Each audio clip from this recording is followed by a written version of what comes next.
I just pray my love don't lie to me. Swing the iron like stamps and I can't let no hoe lie to me. I don't feel these rappers, all they lies is hypocrisy. Ain't no competition, ain't no rivalry. Niggas think I'm playing, I don't hear one word they saying. This shit light work. Think Muhammad one of us, he might lose his life first. Circle up and stay alert. Another cop just stretch the nigga. He a demon, it's an exorcism. Watch I bless the nigga. You took that oath in blood, then you know I'm gon' get active with you. Fuck the opposition, I see vision. Let me paint the picture. Rappers claim they spit, I ain't listening. Is it effective? If revenge was a woman, I stroke that bitch like Jake. So Tower War, we gon' run the summer. It's gon' be historical. Thought they making plays, made them niggas call the audible. Ask who run this shit, but that question is rhetorical. Bitch, I'm the one, me cookies with the oil. I'ma get them crackers, hell, should've never kidnapped my family. I can't do that, bet I be the last nigga standing. Do a life sentence for my niggas, pray you understand me. I might put a switch on this Glock and call it young baby. How you real triggering on them dots? You a bird feeder, claiming he a demon. What's a demon to a cold leader? What he saying something, I ain't hear him. This shit light work. It ain't about who got this gun, it's about who gon' up that pipe first. I turn a bad situation to a game changer. Bring soldiers from the dead, just raised up the chain. 6 shots, I'ma look like Aaron Jones when I run it. Never bite the hand and feed you, you won't never get that hand back. He bitchin' about 10%, I don't wanna hear none of that. He dropping sword, fuck him, just make sure you get that cover back. Look around, he ain't with us, probably cause he never was. Now my chin like you with the angels for your brothers. Everybody wanna be Richard Porter, God kill him like Alpo. Play if he want, it's laying in the trunk like Lee Malvo. I'm a certified woman's ass nigga, I am not a toy. Hey, out with that hollow sign, yeah, this the rim accord. Feel like Gullah Jack when I'm in Fayetteville, you feel your boy. Still about my brain, still I think that's all that I do. The way I get that boy lost, they gon' start to call him Elroy. Fuck his game, pop out on them demons like I'm Hellboy.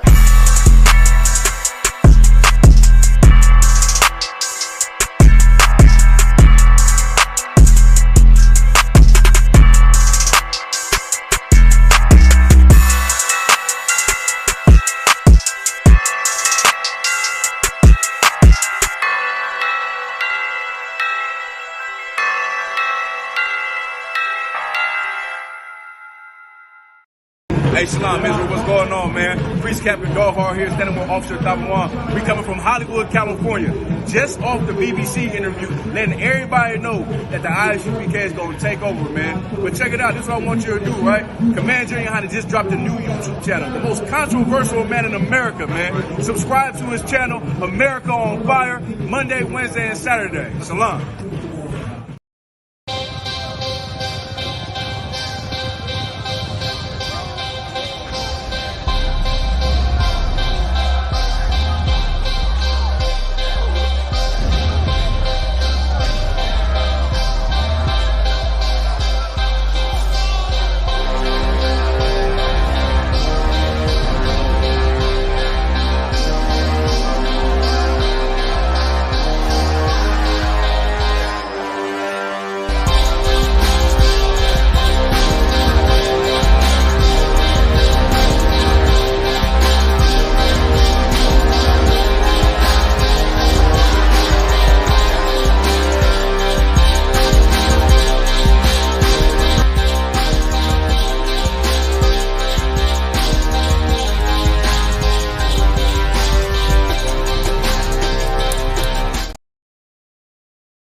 For homicide detectives, the clock starts ticking. The moment they are called, their chance of solving a murder is cut in half if they don't get a lead within the first 48 hours. I do anything to keep my brothers safe. I'm putting food on my daughter's plate. You fucking losers, y'all just can't relate. You harm them, you will find me on the first 48. You will find me on the first 48. Find me on the first 48. I do anything to keep my daughter safe. You harm them, you will find me on the first 48. Sitting in that room, hear the interrogator's voice. They asking why I do it, I tell them I had no choice. Couldn't wouldn't take a threat or a risk to my family. So throw the book at me, I take them charges happily. Ain't no need for no polygraphs or forensics. I put that fucker in a body bag, I'll admit it. Fuck a sentence or the jury that will convict me. They don't understand, it's my family, they represent me. So for them, I risk my freedom, roll the dice. I ain't got much more for you crackers, go ahead and give me life. You don't know what it's like for the people that you love. They ain't there to give salutes, they ain't there to give you hugs. The same that done pulled me from the dirt and from the mud, it's gone because of who? Y'all rather shed your blood. My brother's kids like my other kids. If you touch them, fuck around, get another bid, plus 10. Put me in the Supermax, I get super jacked, working out every day, canteen super stack, cool with that. Long as it mean my daughter's safe, my brother's winning, that's a chance I take. Still my fate, I do anything to keep my brother safe. I'm putting food on my daughter's plate. You fucking losers, y'all just can't relate. You harm them, you will find me on the first 48. I got wives that done gave they all to stand beside me. Kids that can't see me fall, look at me proudly. Respected by men with honor up on their names. You harm one of them, I promise that you'll see pain. I'm one West train, made an oath to uphold it. Stood with my back against the wall, never folded. Grew up in the city where the love ain't brotherly. I ain't had too many friends, I ain't need the company. I'm my father's son, so I'm cool, just don't fuck with me. I say that you my homie, you're my brother, then you stuck with me. Never turn my back on mine, it's to the dirt. You cross them across that line, I end you first. But only make it worse, cause loyalty hard to find. Never think cause you out of sight, you out of mind. And I don't mind dying now, cause reincarnation got me coming back. Same scars in my heart aching. Be parlaying with killers from all places. Every last one of them for me a broad day shit. So what you think, I won't do it for them? Once they let me out the cell, shit, I do it again. It's for the family.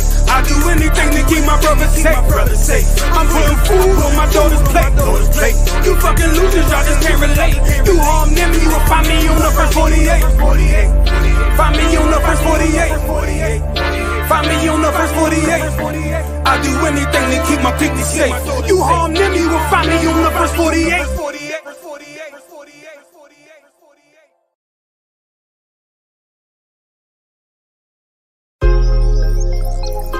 Yo, what about the bomber clock to them boy, man? Bad mind never kill them. Suffocate to no pussy. Yo, status. Tell some boys we don't chat us. Anyway, my dogs go in on the street, them bad. Gun talking up with jeans member. If any somebody ever treat them bad, send the pussy them but meet them God. Louis V kicks pan we feed them bad. Catch a new drip, dog we beat them bad. Look how we just come and we a beat them bad. You know sister we's them dad. Hey, but anyway though, this a no playground. The Glock 19, they have to stay round. Nah take no check with me payroll. Anything rise up, play down. Them a send check but they won't. Dog we will make it step if they don't. But at the same old, said them want smoke but the grab a ton flame out.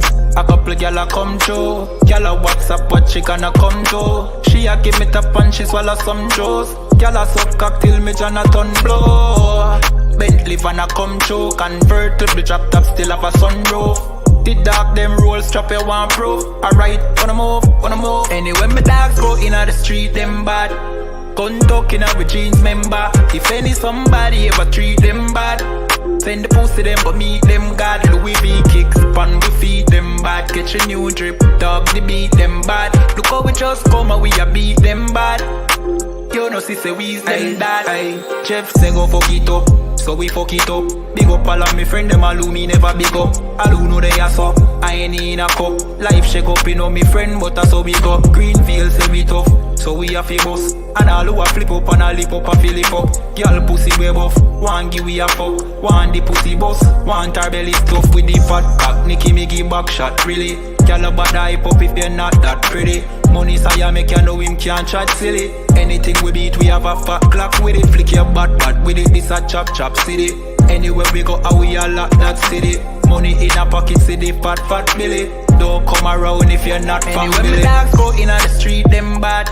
Gun talking up with jeans member. If any somebody ever treat them bad, send the pussy them but meet them God. Louis V kicks pan we feed them bad. Catch a new drip, dog they beat them bad. Look how we just come and we a beat them bad. You know sister we's them dad.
I told you not to do no sin no more. I guess they acting like they hear me. 90 days I let a fiend for. If this what you want, you best go beast mode. And she said, baby, I know you legit. Baby, I know you legit. She said, man, like you don't even exist. And I said, U.P.K made me like this. Bada bing, I popped the least suspect. I start all my crowns, ring and necklace. Do what the men above had taught me. Hey, you say I play too hot, no coffee. I had to change my life like this. Yeah. I'm taking life for what it is. Yeah. Quit acting blind, you need some lenses. Abiding by the damn scriptures. Hey, I told you not to do no sin no more. I guess they acting like they hear me. 90 days I let a fiend for. If this what you want, you best go beast mode. And she said, baby, I know you legit. Baby, I know you legit. She said, man, like you don't even exist. And I said, U.P.K made me like this. I've been up, I've been up, I've been up, I've been up. I've been up, I've been up, I've been up, I've been up. Quit the fuss, show me love, I need love. Don't wanna leave me, I'm mixing up my damn problems. I'm mixing out all of that violence. If you with me, we on that fly shit. To all these worldly bastards round us, I say, I told you not to do no sin no more. I guess they acting like they hear me. 90 days I let a fiend for.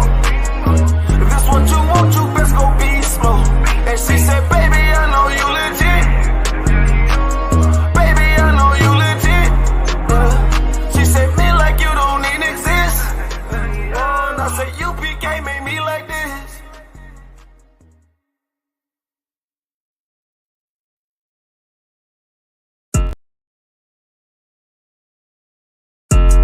Yeah, those are messed up, no.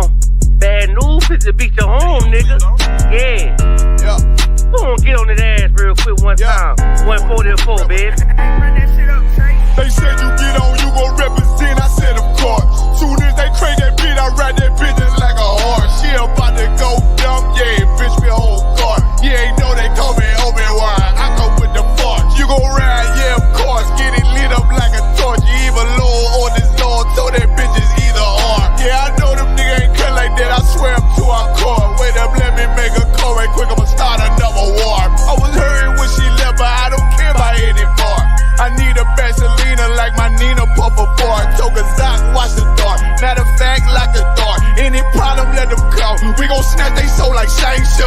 Put them out of service, keep them tools like Miss Hopper Free. Try to hold me, it's way too late. I'm headed straight to the safe. Throw that one up like a trophy. I'm that nigga, ain't no debate. Told them boys we taking over. Call them up like set the date. This shit a piece of cake. Yeah, my bitches came from Whole Foods. Told them put on that top 3. Then bring me my house shoes. Don't make excuses, make moves. These niggas ungrateful, gotta show them U.P.K rules. I'm making like I can't lose. They said you get on, you gon' represent, I said of course. Soon as they crank that beat, I ride that bitch just like a horse. She about to go dumb, yeah, bitch, me a whole car. You ain't know they call me Obi-Wan, I come with the force. You gon' ride, yeah, of course. Get it lit up like a torch. You even low on this Lord, so that bitch is either or. Yeah, I know them niggas ain't cut like that, I swear I'm to our core. Yeah, I just got off the call, I'ma start another war. Spit a plate up with my niggas, get your knife and your fork. He ain't locked in with the count, and when you speaking to me far. Yeah, I just took the floor, ain't no cowards in my campaign. They can't stop the campaign, tell them bring the champagne. They know I'm a champion, they can see the outcome. Get them niggas bad, got them tied down and out there. Can't do with them steppers, niggas been down since day one.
sharper than an ice pick. On you rappers' necks and it's feeling like some vice grips.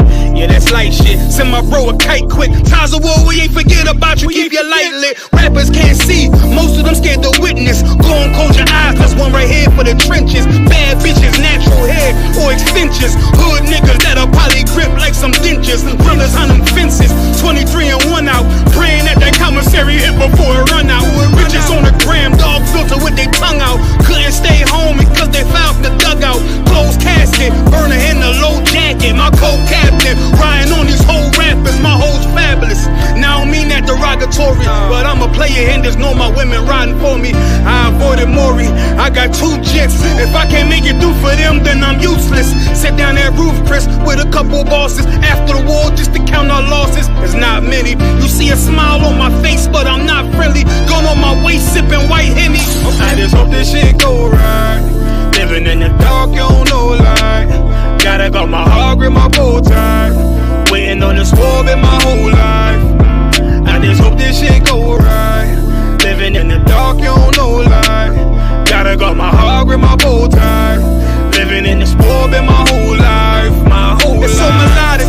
When I be dropping this ebonics, this ghetto phonics, it got me on the level supersonic. My bomb atomic, and you know where you can find me. Somewhere probably folding this paper origami. My name is pure as the Sani. My wave is like a tsunami. I went from 0 to 100, feeling like Ricky Bobby. I made a deal with the Reaper.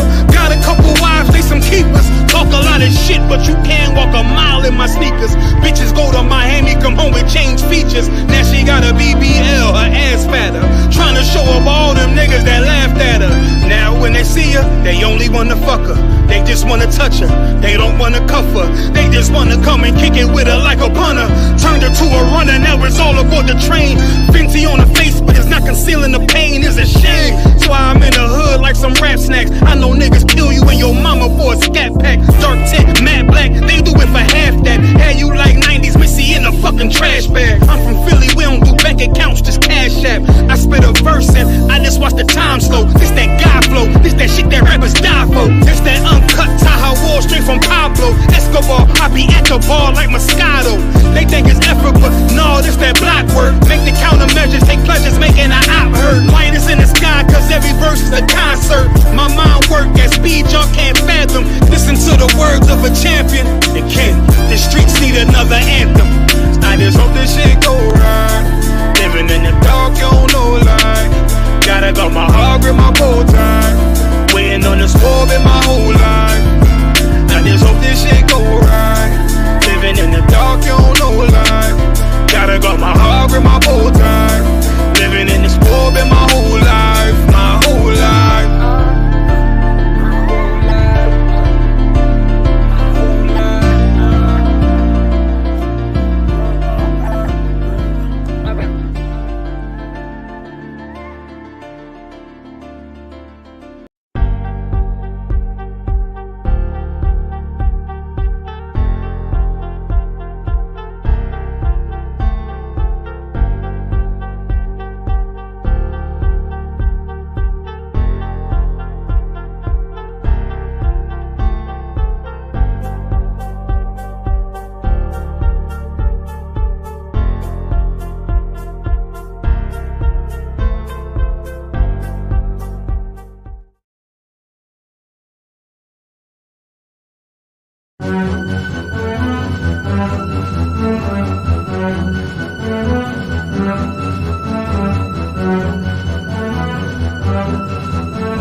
Shabrak thumb. Yabashimashaba. Yabashimashaba. What's going on, Hakim? What's going on? How y'all rocking? Hold up, one more. So, how y'all rolling tonight? Yes, what's up, Chris? Yeah, man. We in the game for sure. Bricks. Yeah, I mean, bricks build houses. In this case, it's destroying a house. Yeah, I mean, in this case. Yeah, I mean, how y'all rocking this weekend? Tawab, sir. Tawab.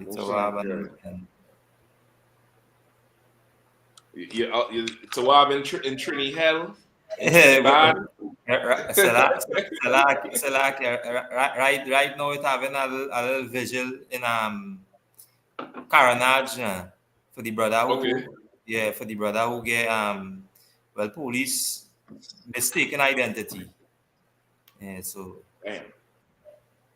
they shoot him up? He went to drop some car part in Shogunas and the police missed because had a robbery recent now. But and he get mistaken and the boss up here and an next probably an ex brother as well. And right now the mother, they're looking for justice because what's going on is like, they want to the name clear. All the mother saying is just clear his name because he was nothing to say well any bad boy or anything, but everybody, the whole community come out now. So it had a live. I was kind of watching it a little while ago now. So I wonder what this is mistaken identity. I wonder what was the who they was looking for? Somebody black? What was the description of who they was looking for that he get mistaken? His identity get mistaken. Yeah. You know what I mean? Like that there's, that's them, man. That's how they roll. You know what I mean? That's crazy. That right there is absolutely crazy. Long Yabashimashaba. Kapar. Salaki, I need to get out, and then I'm gonna be able to come right back in. Narawanyam Salaki. Yeah, that'll work. I'll be right back. That'll work. Yeah, like Israel and hell all over. Like that thing with the little Honduran girl. Like that's absolutely crazy when you check it. You know what I mean? That story, I believe is number 4 on the list. Like that's an insane story when you check it out. You know what I mean? Slaka, you're able to hear me? Can. Yeah, okay, no sir. I think I have a little speaker problem here. Is it coming through Tawab or it's scratchy or what? I hear you Tawab, sir.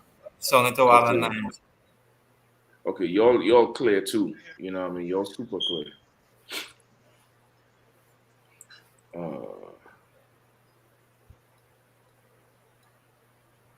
Okay.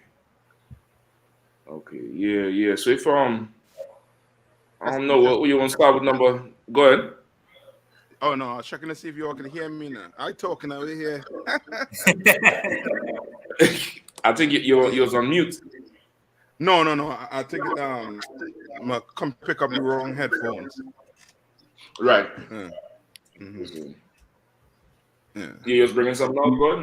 No, I was saying everywhere crazy right now, like with the violence and stuff that going on, the police brutality. You know what I mean? Like, there's a spirit on the earth right now.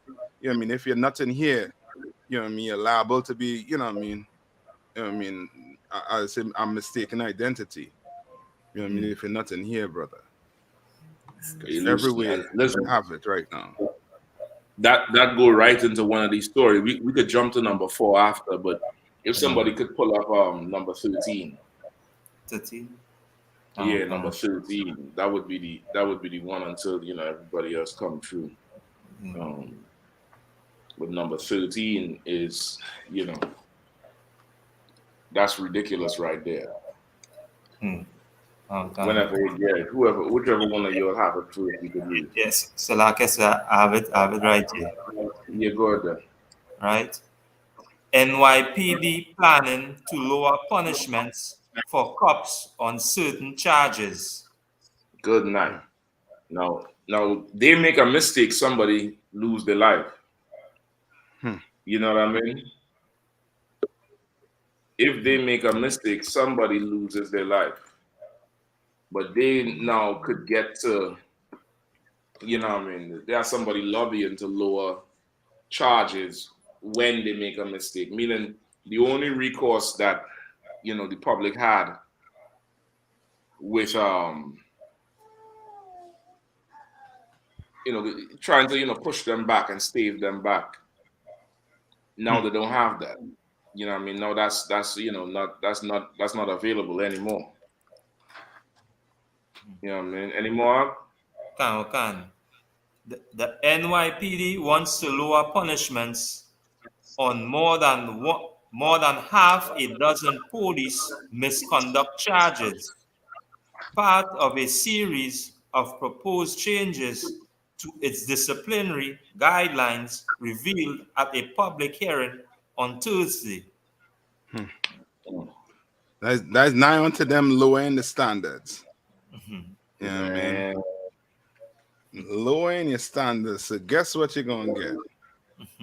I mean, you're gonna get a ton of these officers here who really gonna be unprofessionals. You know what I mean? Go ahead, Salakia. Yep. When I go more into the article, it started to get into these the charges that they're gonna lower it for. You know what I mean? Go ahead, Sarak. Assistant NYPD Chief Raul Pintos detailed the plan, which includes easing up penalties for 7 violations, including wrongfully threat of force and discourtely during a city council hearing on the department's budget. Under the proposal, for instance, an accidental firearm discharge would now be punishable by between 5 days of deadlock violation up to 15 days with no mitigating or aggravative factors instead of the previous 30 lost days to possible prohibitory dismissal. So they're just going to take away 5 vacation days from you if you accidentally discharge your firearm. You know how much more accidents it's about to have. Boy. You know what I mean? It's about to have a whole ton of accidents. So just like what happened with that brother down there in Caranage and Chagonas. It's going to have a whole ton of accidents when now they could really say, oops, sorry. And go ahead. I didn't mean to cut you off, sir. You go ahead, Con. Con. I was just saying, I heard that word. I think he said the word mitigate. You know what I'm saying? And that right there, that's a legal term. When they say mitigate, that means make less severe, serious, or painful. Like that lessen the charge. There's a difference between mitigation and litigation. So it's just showing you how they, once again, how they bend and curve the law to that. Really, they above the law. That's what they're saying. They are above reproach. They're above the law. You really got Judge Dredd now walking. You know what I'm saying? You see that movie Judge Dredd when he broke the law and he went before the judge. The judge, they were telling him he was guilty. He said, "I am the law." they stripped him down. He was screaming out, "I am the law!" Like that. That's what it is to them. It's like it's no recourse. So what you have now is a neo-occupying force, which is an arm of the military. Is what you have now. And really, you got to remember that they gotta get these things lined up because this is a wartime. We in wartime. The sounds of the drums of war is beating even more prevalent. So they're gonna become less tolerant of public upheaval because there's so much war on the horizon. So they have to get these laws, the letter of the law, all the way down, because it ain't gonna be no recourse with the public. You know what I'm saying? They're gonna just kill you and say, you know what, this is collateral damage. You know what I'm saying? We'll mitigate it later on, and they'll throw it out because it was necessary in the eyes of the law, quote unquote. Right. I yield. Answer like. Go ahead, Cap. No, I was going to say, and also too, you know, the Caribbean, on a whole, does look to the NYPD for their, you know what I mean, for guidance on dealing with crime in the country. Yeah. You know what I mean? I'm not sure that, you know what I mean, look to the NYPD for guidance on, you know what I mean, dealing with certain type of situations. You know what I mean? So, which means, you know what I mean, if you lower the police standard, then, you know what I mean, we expect the citizens to be. You expect the standards to be higher? No, you understand? But inside here, you know what I mean, we're going to teach blacks and Hispanics how to keep their, you know what I mean, their standards all the way up, way better than them policemen. You know what I mean? You're expecting them to be at a certain standard. But here it is, you have the chief bringing the standard down. You understand? Just because they're starving, you know what I mean, people don't want to be police. Exactly. That's what it is. They're starting to get, I think they're starting to get a shortage of cops and recruits. They probably have they're seeing their what's called the police academy intake, the cadets. They're probably seeing a decline in the class of the cadets. And now this is an incentive for people to stay on the job. Like you know what I mean, it's like in sports where to stop too much fouls will stop the flow of the game. Yeah. Whatever sport. And it'll stop the flow of the game, it'll stop the points or the goals or whatever from being scored. It stops the entertainment. So they stop, calling certain things to make the game flow more, to entertain. So it's down here like that where you all just go out there and do what you had to do.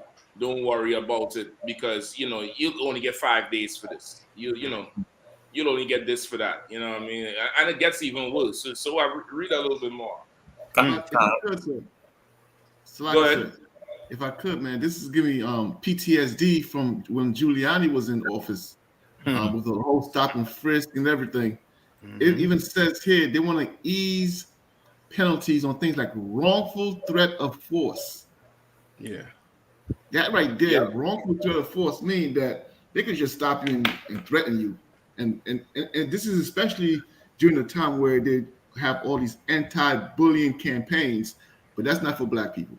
Blacks and Hispanics are about to get bullied by these police officers, where they want to ease a wrongful threat of force and discourtesy. I mean, they could be as rude as they want, as threatening as they want, as imposing as they want.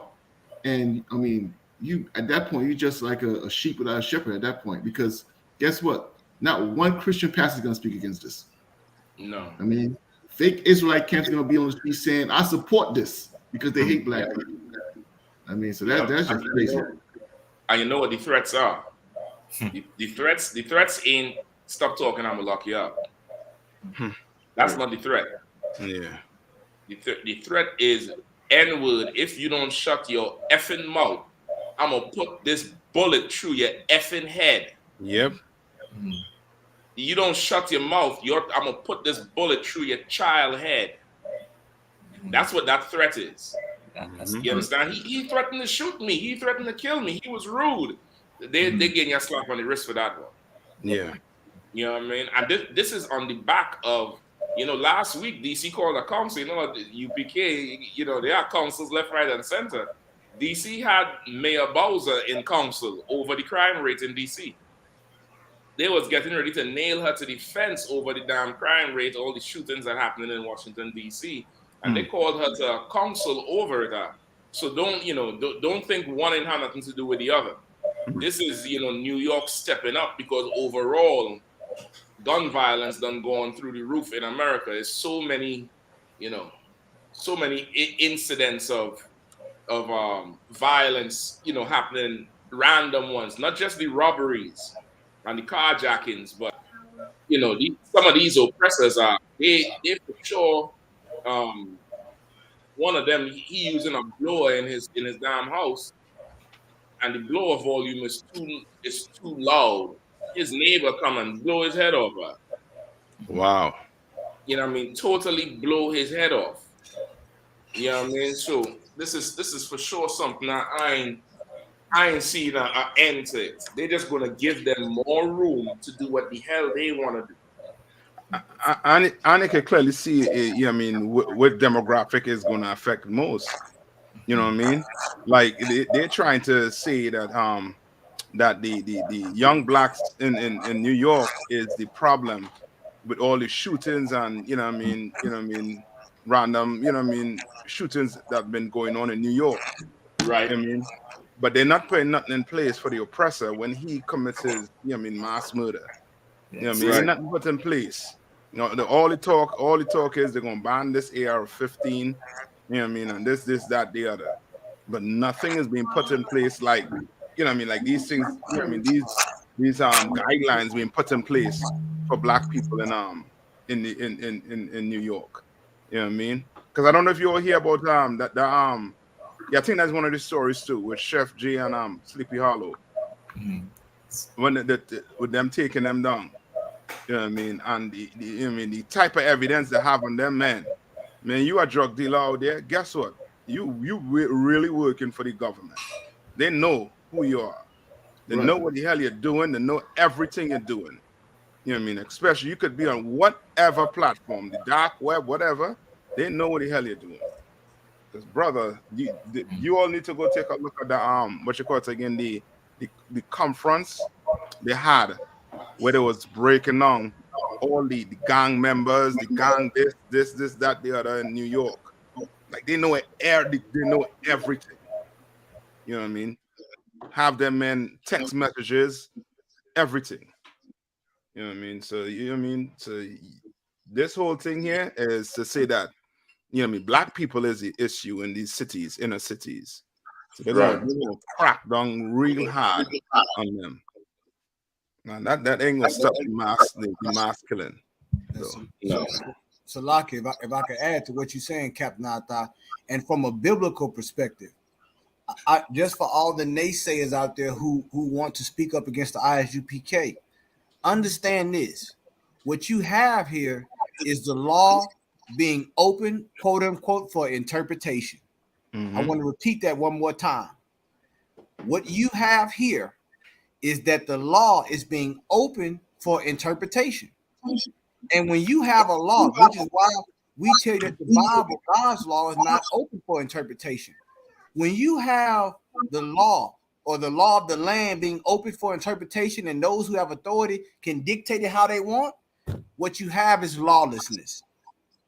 Right. And you can have it from an upper level, meaning the people who are there to govern you, they're lawless because they interpret the law to their benefit. When there is no balance, the scales of justice is tipped, and when they're tipped, there's no balance. There's no justice. You know what I'm saying? So these are the things that happen, and these are the things, brothers and sisters, that make a country ripe for revolution. Understand this. All this is going to do is going to repel on a civil level with the public, with society. Yeah, you're going to see more and more people rebel when you start to see the people who are in authority lower punishments, meaning they interpret the judgment to their benefit, and the people see it, and they get a different punishment for the crime they do. You're going to see a breakdown of societal law. The cohesion of society is going to break down. You're going to see it, and it's been prophesied. It's been prophesied in this Bible. The Bible said a man going to desire to go into a city he won't be able to go into. That's where it's going to go. Because some people going to take the law in their own hands. When they feel like they can't get justice, they're going to say, well, we got to have vigilante justice now because the powers that be don't serve us. These are things that's going to happen. And this is what we're trying to prophesy and let our brothers and sisters know. Get into the I.S.U.P.K. Learn your culture. Learn your identity. Learn how to be a law unto yourself, as Paul said. in the scripture. Right. That's right. We need self-governance. You're supposed to have some sense of autonomy when it comes to morality and spiritual law. And your culture decides that through the Bible. This is what we're trying to educate and uplift. There's so much things that we provide and we give to our community. And I want to say this, if I can, Captain Mashak, I want to give a big shout out to Captain Yatazak and all the brothers out there in El Paso tonight, dealing with our brothers in I.S.U.P.K that's crossing the border, man, out there serving up, giving out toiletries and different things and necessities to all our brothers and sisters out there at El Paso. All the brothers out there in Texas, man, that rolling with him out there that made the caravan to El Paso to relieve our brothers and sisters, man, from the tribe of I.S.U.P.K and all our tribes down there in South America, man. You know what I'm saying? This is what it's about. You know what I'm saying? It's about being a law unto ourselves, understanding the law and how to treat each other, man. Because these people they're not balanced when it comes to law. Salaki, I yield. Listen, Kahan, like as the NYPD seek to lower the punishment on their cops, our brothers is lowering the punishment of the oppressor on our people on that border. Right. Because they don't want to give food, shelter, toiletries. We lowering the punishment on our people. We going down there and taking off the burden, the yoke from around our people's necks through brotherhood. Meanwhile, they want to now increase the ability of oppression. This place can't come to an end any sooner. It really can't. Go ahead, so let me get some more and we'll finish up and move on. There's a few good stories tonight. Salaki, that's quick too. This reminds me of the Christian church in a way where they lower the standard to have people in the, the congregation. That's definitely it. Definitely, they lower the bill. Yeah. They lower the bill. And listen, Christ said they were wise. They were wiser than the children of God. The children of Mammon were wiser than the children of the power. That's what Christ said about them. They're wise in what they're doing. This is that crafty counsel, which is, again, like we as a people, we're really not equipped to fight these nations. We're not equipped to stand and battle. Like we need the Lord, because the Lord, he understands them and what they do and at the level they need to go at. We still have a certain amount of governance or restriction as to how far we go, or what we think is enough justice. They don't have a cut card. They don't have a limit. They don't have a budget on their oppression. They can't run out. They have unlimited spending when it comes to that thing. You know what I mean? Go ahead, so oh shit, Salaki, you unmuted. You unmute, so what? Yeah. Police Commissioner Kichan Swell said back in December the guidelines were manifest unfair and a review was underway to make charges. But the sudden unveiling of the proposal during the council hearing took Speaker Adrian Adams by surprise. How you are making this known to the public?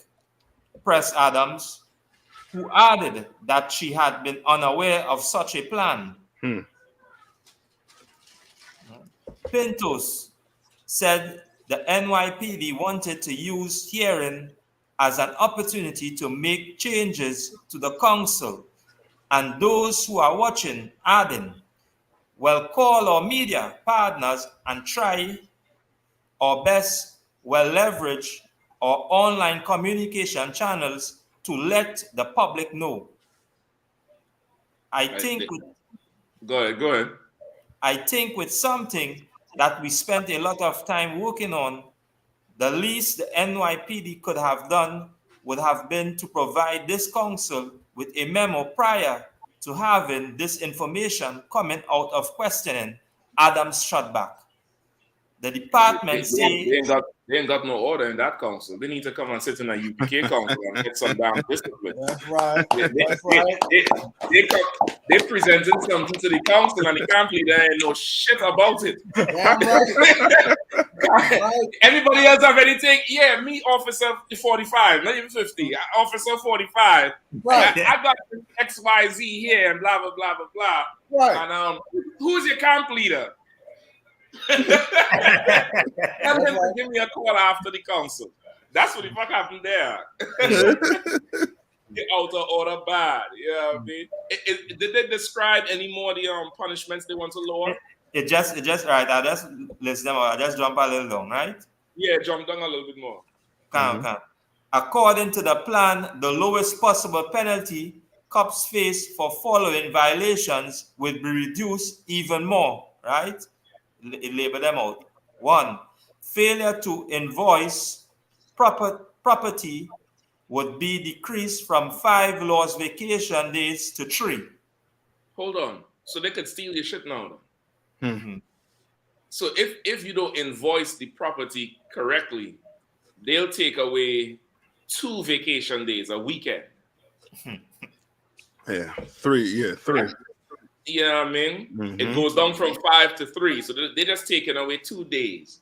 Yep. You know, that's worth a Kawasaki 1500 motorcycle. when you pull over them young boys for doing them wheelies and stoppies all over New York, and you what you pull him over for? A traffic violation. Well, what was he on? Invoice, space, nothing there, nothing filled out. You know what I mean? Like they feel into damn. That's crazy. That's crazy, brother. Go ahead. Failure to prepare a required report would be lowered from 3 dock days to training. Go ahead. Threat of force and failure to process civil complaint both would see dips from 5 lost days to training. This costly would be reduced from 1 penalty day to training. And Salakia, and you know they ain't gonna do no training. And black people gonna be put in the reports, and they're gonna be coming back. I put them a report yesterday. Now we don't have it. And you know, black people after about 3 times they do them that, they just say F it. You know what I mean? Whatever. I might want to take stuff into their own hands. That training day is a vacation. Everybody know that. If you on a slavery, whatever slavery you on, whether you're pushing paper or you're doing some manual labor, when they send you on training, you good. Easy 8 hours, easy money. Yeah. So instead of taking away vacation, they're giving you vacation. Go ahead. Offensive language would go down to a single dock day from 10. You're right, Cap. That nigga coming back. Nigga. That coming back. Listen, you gonna get pulled over in Harlem, and you gonna wonder if you in Kissimmee, Florida, or if you somewhere. What's one of them places in Mississippi, Kahan? Give me a real good old, it held on to the Southern tradition. So damn near the whole Mississippi, even Jackson. They didn't wind it back the clock on Jackson, man, with the law.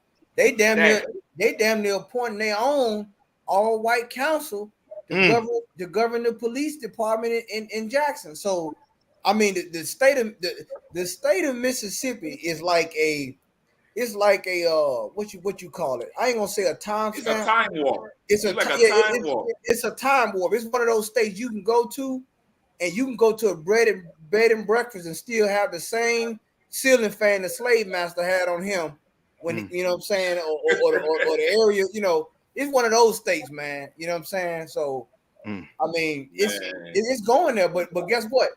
This is biblical. Everything what the Lord said, the scripture say this. The same thing that was done in the past is gonna be done it's happening all over. There's no new thing under the sun. Yep. Everything this time it's just gonna be technology. This time you're gonna get, you're gonna get AI to give you a little racism now. You're gonna go digital with it. You know what I'm saying? You're gonna have a NYPD robot, like Captain Nathak said, saying the word nigga in crypto. I mean, not in crypto, in what you call that stuff when they have the digital word. AI. the AI, but I'm talking about the coding. They're gonna call you a nigga in coding. Now, you know what I'm saying? The screen, the website gonna call you nigga. Right. Racism. You type in eBay.com, nigga come up on the screen. Right. So they got all these things now, man. And really, what are the recourse? The Lord is making you. The Lord is letting us exhaust all of our options. Yep. As a nation, we relied on the government, we relied on the economy, we didn't rely on voting, we didn't rely the Lord. What the Lord say? Thou shalt have no other God before me. We didn't put all these things before the Lord, and now they're gonna backfire. Right. So what else recourse do you have but to turn to your God? You know what I'm saying? They if they can lower the standards for them, what does that mean? They can raise the standards for you. Remember, we talking about scales here. If one scale is lowered, the other one is raised. Yep. There's no the law has to be back. The Lord said He's a just God. He's a God of balance. So when you look at that, when you go to any United States court system, they have a woman holding some scales and blindfolded, and she's holding those scales. And in those scales are balanced. So meaning one side is the public or society, and the other side is what? The law, the one that governs that society. Yeah. Or the victim and the criminal. There has to be a balance. Without balance, there is no equilibrium in this society. And what does that do? That breaks down civility. And when you don't have trust between the government and the people, you have a breakdown of society, brothers and sisters. You don't believe me? Anybody that studies political science knows this. Anybody that studies civil law and judicial law understands this. Judges know this. So what we're saying in the UPK is sound doctrine. I yield. Yeah, man. Listen, you're going to be in New York and a cop going to say, where you going, boy? Chewing a weed out his mouth. One of them little weed. Where you going, boy? Well, they're gonna take this thing right old back to terrorize black people. That's all these laws is for nobody else. Ain't no sweat. You know, the bricks getting stronger. The bricks getting stronger. Pharaoh said, "Make bricks without straw." He said, "Make bricks without straw." Moab, the Chinaman, said, "Hold my sake, hold my ramen. I'll be right there. Say less. Say less." And went and make the bricks. The bricks is coming for just stuff like that. You know what I mean? Let's skip to number 4 there with the sister who they let perish in their hands, brother. And I guarantee you, this is something where she probably needed assistance, medical assistance, and they denied it. Okay. Hey, still like Girl 8. Hold on. What's again? Our feedback? No. I was gonna ask if I could just read this last paragraph. No comment. Just read it. Come on with it. Right. So there's 4 categories of discipline: non-domestic physical altercation, engaging in a relationship beyond the scope of official duties, failing to report misconduct to internal affairs, and unprofessional conduct in the workplace would also be added to the guidelines. You know what I mean? They're just making out, you know what I mean? This is just be a bunch of guys coming together, you know what I mean, to be police. So in other words, you remember the devil officer down there in one of them southern states who blow the whole task force. She was blowing everybody. Oh yeah. In other words, something like that, they lower any punishment for. Inappropriate, the relations, the domestic, meaning that really you could just do what the hell you want. Yeah. Yeah, I mean, you could just start to do whatever the hell you want to do, and we're not gonna bother with you. You know what I mean? Like Kahan said, that scripture he pulled is perfect for this, brother. Like, we really not gonna have to be a law unto ourselves. Yep. You know what I mean? We don't have to be that. So, you know what I mean? Let's get what's the other one? Who holding the other one? I think Slack, can you hear me, sir? Yeah, I hear you now. Yeah, come on. Is there a feedback? A little bit. It might be coming from you, Kazak. He might have to lower the speaker. God, let me lower it down.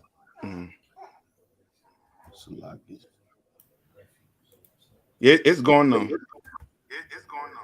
No, it's going, sir. No, hold on. That might be me. Hold on. Let me see if I can reset this speaker. Let me know.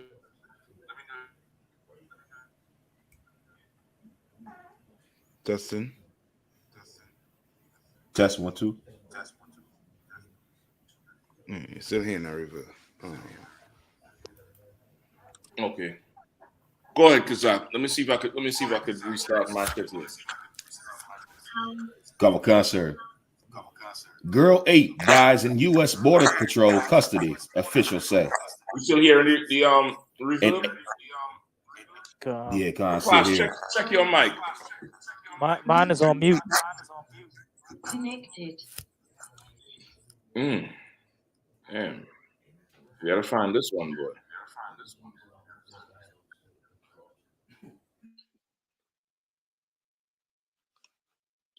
All right, let's go. Come on. An 8-year-old girl has died in U.S. Customs and Border Protection custody after a medical emergency, the agency says. The girl and her family were detained at a Border Patrol site in Harlingen, Texas, when she fell ill, the CBP said. The agency said she was transported to a local hospital where she was pronounced dead on Wednesday. It said it would investigate the incident and that the Department of Homeland Security had been notified. The Honduran consul in the border town of McAllen, Texas, Jose Leonardo Navas, identified the girl as Panama-born Anadith Tene Reyes Alvarez. Mr. Navas told the Associated Press that she was traveling to the U.S. with her Honduran parents and her 2 older siblings and had been born with heart problems. Her father reportedly told the council that she had been operated on in Panama 3 years ago. Her death appears to be the first in U.S. Border Patrol custody for several years, but it is the second death of a child from Latin America in U.S. government custody in as many weeks.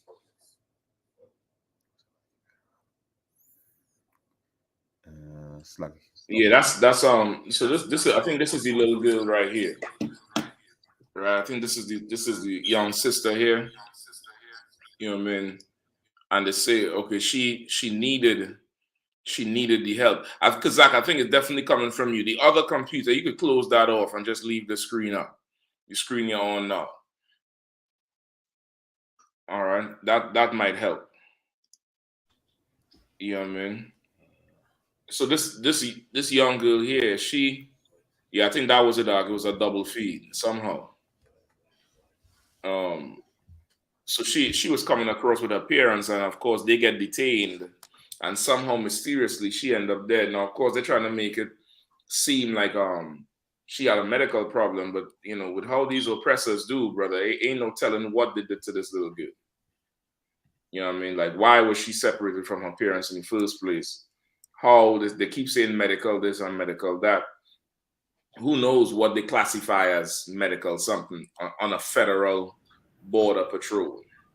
You know what I mean? The word that word might mean something to you as a civilian, but for them under federal law and all that nonsense they like to put, that phrase, a medical emergency, might mean something else. That could mean blunt trauma to the head. Mm-hmm. You know what I mean? And you have people here who try to separate us from the Hispanic, the Latino tribes. You know what I mean? Not seeing that we going through the same thing. Like, look at this girl here. You know, look like, you know, it could come from any tribe. That's right. Yeah. Mm-hmm. You know what I mean? And so now, what's you gonna say now?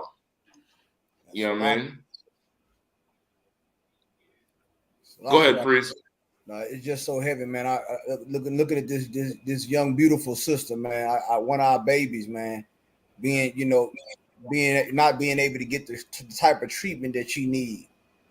You know what I'm saying? Let this be a lesson to all of those who are skilled in the medical field. And let me tell you something. When our oppressor, they got something called Doctors Without Borders in America. When they get ready to go in a war-torn country that they select, they send them doctors over there in a war-torn country to do America's bidding, to give them health care and everything. Where is our doctors? Where are our sisters and brothers who are trained in the field of medicine and profession of helping and healing brothers and sisters? Where are they at? Because you are now going to be reassigned to certain areas for our people to fill in what the Bible says. The Bible says the prophets would have to stand in the gaps. The gaps are the borders. The gaps are the place what they call no man's land, where there's level 4 cartel activity. Remember, Aaron stood between the dead and the living when he carried the censers out when there was a plague among Israel. Right. He had to stand between the dead and the living, meaning on one side was the dead and the other side was the living to stop the plague. This is what our job is as a nation. You understand? Like, now you can't look at this young sister and not see a lost sheep. No. Under the Lord. You can't look. It's hard for me to look at pictures like that, knowing that she died without someone helping and consoling that sister, man. These so-called leaders of ours, and these politicians, you in the way, man. You in the way, and you're classifying a group that has the ability has the manpower, has the brotherhood and the sisterhood to help stop these problems. But you know who you label us as a hate group, to try to starve us out of resources, to try to starve us out of the things that we need, the things that we can utilize to help our brothers. No sweat. God gonna give it to us. No sweat. That's why Captain Yadazak and the brothers out there in Texas are in El Paso, Texas right now, rendering aid, doing humanitarian work under Command of General Yohanna. Out there giving our young brothers and sisters, our children, shoes to put on their feet because they've been walking barefoot in the goddamn desert. Giving them socks, giving them water, giving them food. There's a law said you ain't supposed to let your brother fall into decay. You ain't supposed to be by the way and let him fall into decay. You supposed to relieve him or her. And that's what we gonna do. If we gotta do it with crumbs, we gonna do it. And guess what? Sooner or later, you gonna answer for all the things that you done with all those millions of dollars that you exploit up in Beverly Hills and in your ivory towers and your halls of Congress. You gonna pay for that. This blood, her blood is on your hands. And not just hers. This is the brother, the 17-year-old brother who was I guess in custody in the U.S. Department as well, not on the border, but somewhere else. I think it's in the same article, and he also died as well. They're saying of a medical emergency. This was like a week ago or 2 weeks ago. So, and he's from Honduras as well. You know what I mean? So it's this place done destroyed us so much that we risk life trying to get into Babylon, trying to get into this place that has been sold to us as the dream, as the place to be. And it's reflective of how much life wherever we were born at, wherever we come from, is so much hell that it's worth losing your life possibly to get to a better place. Right. Like, think about where you living to make a decision to go take a trek and go somewhere where you could die on the journey. You know what I mean? Not at the end, but you could die on the way, knowing you could die. and you just say, you know what, it's better than right now. That's got to be you know, I mean, you know, people that say there's worse things than death on the earth. Yeah, that's where we live every day. Right, and if I could do what these oppressors do normal with their life, we do it. We live in where they would commit suicide if they had to live there. Go ahead, Kapash. Con, and if I could, for Black and brown society, this is supposed to be 2023. Why is people period crossing water to get to the border? This should be automatically a bridge where our people could just walk across, get processed. Okay, you can get denied. This should be way more civilized. It's supposed to be America. It's supposed to be the richest country in the world.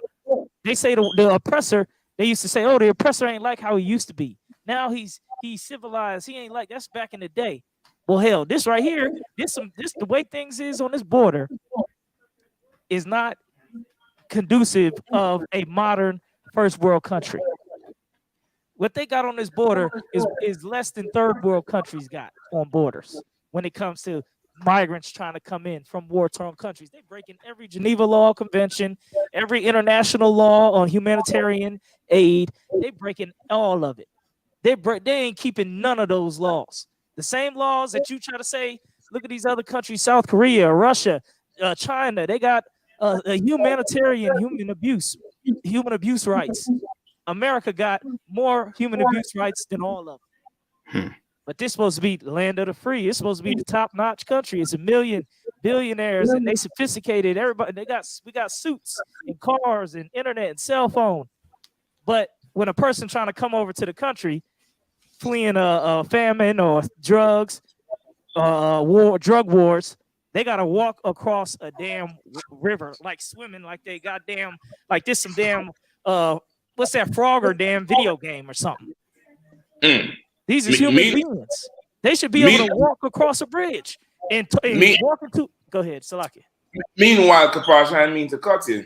Meanwhile, Zelensky could get a plane straight to the White House. Man, I was just thinking about that. That's right. That Zelensky get a plane straight to the White House. Them Afghans get a big C-130 military plane ride to Virginia and get housing. That's right, Cap. And no COVID test. No COVID test. No COVID test, no nothing. I'm gonna give you one more. A brother who he works one of them slaveries where they for you to get an account with them, you have to run your credit. A ton of these Afghans, after they settled them, they sent them to him to get hooked up, into the system. And brother, their credit was whatever the highest score was. That was the credit. They started them off, brother. Cap. He ran the credit, brother, and he thought it was a mistake running the credit. He ran it a few times. And the mother, the father, the uncle, the son who is over 18, all of them get started at the top so they could qualify for everything. Good night. Cap, can I say one thing? Oh, my goodness. And this just goes to show you how they bypass bureaucracy. See, once again, there's loopholes and things they have set up. Cap Kapash said something that was heavy.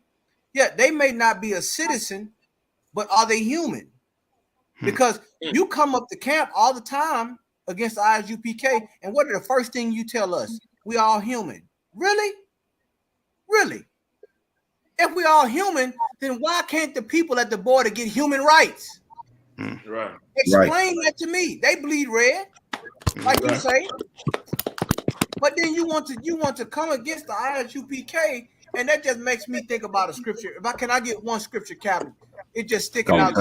Since we talking about our brothers who are in dire straits, coming across this border, man. Can I get Matthew chapter 25, verse 34? You know what I'm saying? And 34 all the way to verse 40, if I can, because this is important. This is from our King. This is from His Majesty himself, saying what He's going to say when He returns. Go ahead, my brother. Khan, sir. Matthew chapter 25, verse 34. Then shall the king say unto them on his right hand, come ye blessed of my father, and inherit the kingdom prepared for you from the foundation of the world.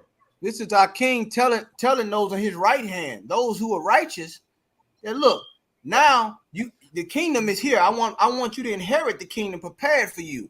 Keep going. Come on. For I wasn't hungered, and ye gave me meat. I was thirsty, and ye gave me drink. I was a stranger, and ye took me in. Hold on. I was a citizen, and you took me in. I was a stranger, and ye took me in. I had papers, and you took me in. I was a stranger, and ye took me in. That's what the U.P.K. is doing as we speak tonight. Right. As we do all the time. That's We're right. taking in the strangers of our people, man. That's right.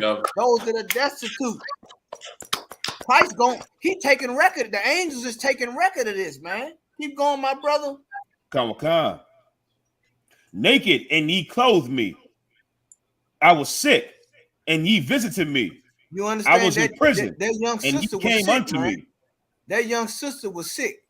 You got a lot of brothers that come across that border. They sick. There's hundreds of millions of dollars that's for health care for brothers and sisters that's coming across that border, man, that America has. They giving it to the Ukrainians. Yes, that's it. They giving it to the Ukrainians right now. That's it. They coming through the same. Imagine this. Imagine coming through the same border. This is why the Lord say that there's gonna be 12 gates to the city, and it's gonna be for every 12. It's gonna be for each tribe. Nobody else gonna be able to enter. Right. Because we on the same road, but there's two different worlds. The Border Patrol has prejudice against one. They prefer one against the other. Keep going, my brother. Come on.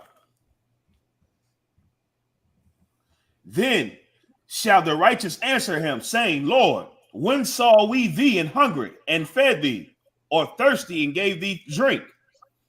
When saw we thee a stranger and took thee in, or naked and clothed thee?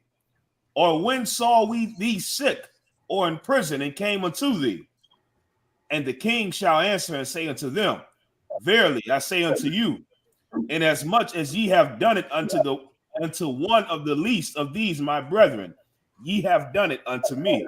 You hear what our King Yahawashi said? To the least of these. Those brothers and sisters at the border who don't have no representation, who don't have no government. They're fleeing from a war-torn country, a dilapidated government. They are the least of these. They are people who are scattered. And what are we doing? We are there to help bind them up, to help give them band-aids, to help treat their wounds, to help feed them, help clothe them. A lot of them brothers had the shirt on for the last week. They now getting soap and water and new shirts to put on their back and clean themselves and have some dignity. The Lord gonna remember that. Salaki, I yield, sir. No, brother, you absolutely right, brother. You're right. I think this is the zone where they're at now, Con.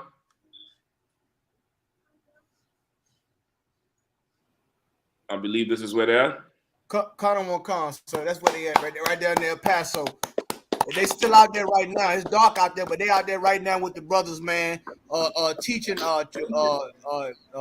I.S.U.P.K brothers out there, I.S.U.P.K out there. I think they're gonna have a little media. They got a media press coming out there.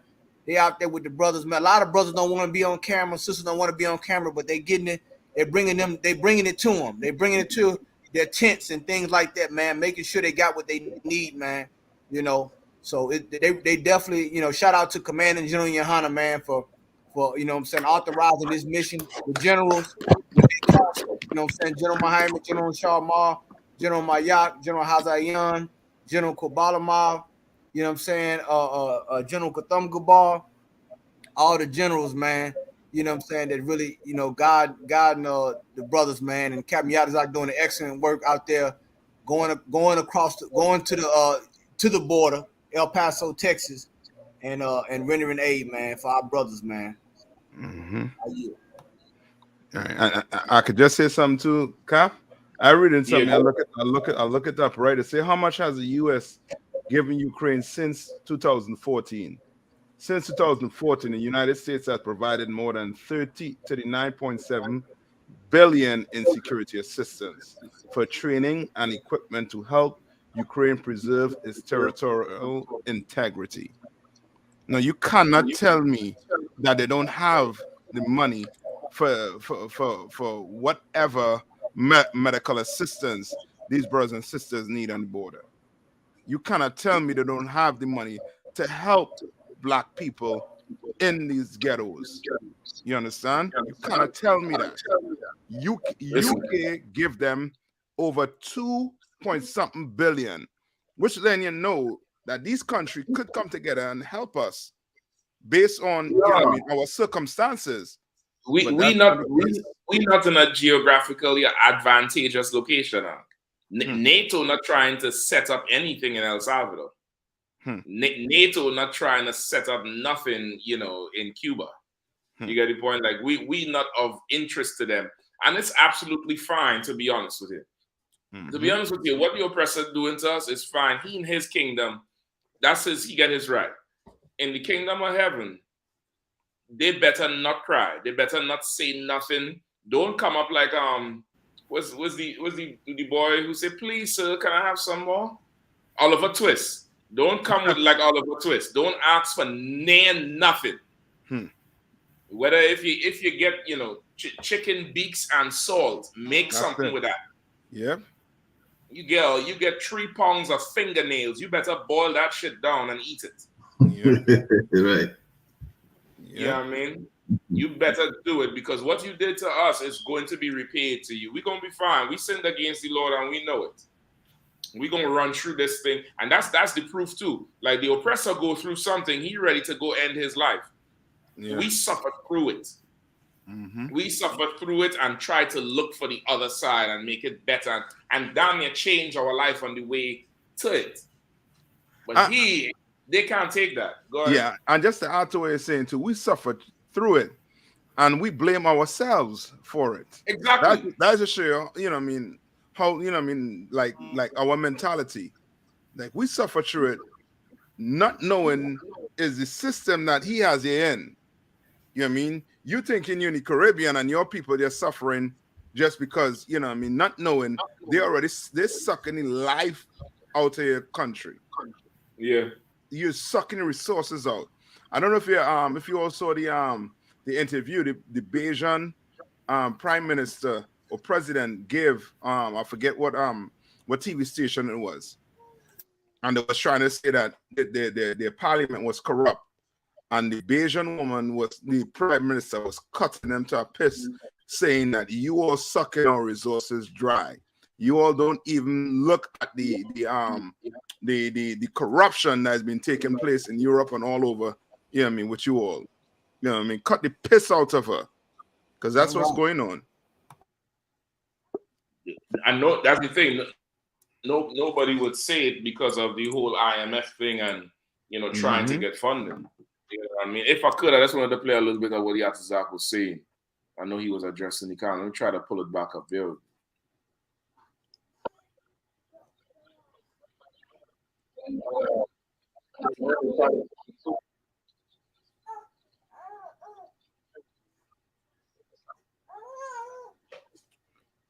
We ain't hearing nothing.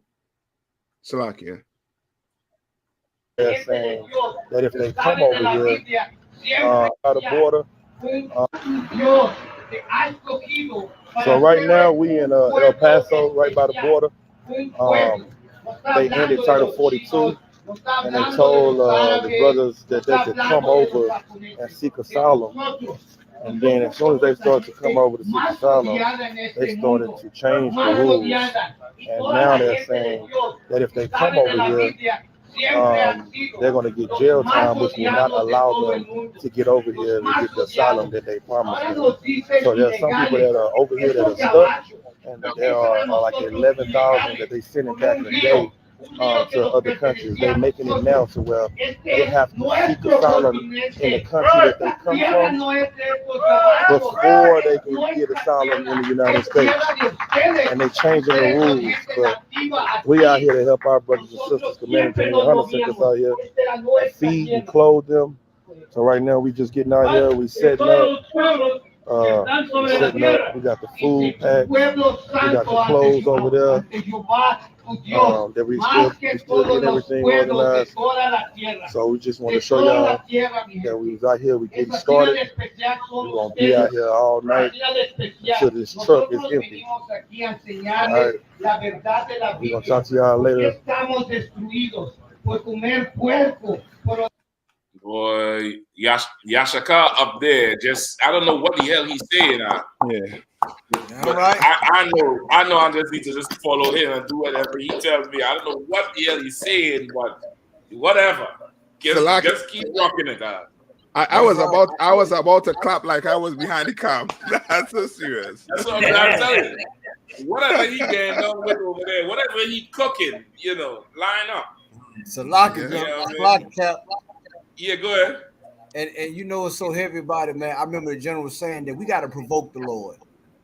Like the Lord could be provoked if we do what He say do, man. Having that faith, like this right here, and Yadizak told me that a lot of them brothers out there cried when Captain Yadizak said that talking about Judah, you know what I'm saying, and some of the tribes, that we haven't been there for each other the way we supposed to have been in the past. And that this is a peace offering, man, and that we are now, we have to be there for each other. And he told me over the phone that them brothers, and they heard it in Spanish, when Officer Yashakar translated it, he said them brothers started to break down in tears. And that right there, that's too much. Like that right there, if that don't touch your soul. See, all this hate group talk, that don't like a hate group to me. It's like a love group to me. It looks like a group that's distributing humanitarian aid for people who are destitute. But they'll never want to give Commander General Yohanna the Humanitarian Lifetime Award on BET. Never. They'll never want to give him the Humanitarian Lifetime Award on Time Magazine. They won't do that because they are against the children of Israel. But that's fine. Like Captain Mashak said, there's records being taken, man. And you don't know who the Lord could be sending over here. Right.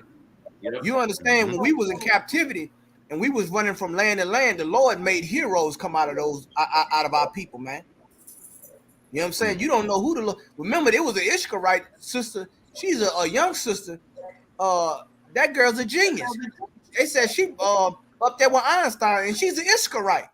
A young Ishkarite sister that's a full-out genius. But you will have her in your NASA space program, though, wouldn't you? To get you to the next galaxy. That's our people, man. So I just wanted to say that, Captain Mashak, man. It's just a beautiful thing what the brothers doing, and through doing things like that, men get seasoned. That's right. Those brothers could have been at home with their wives, but guess what they did? They answered the call.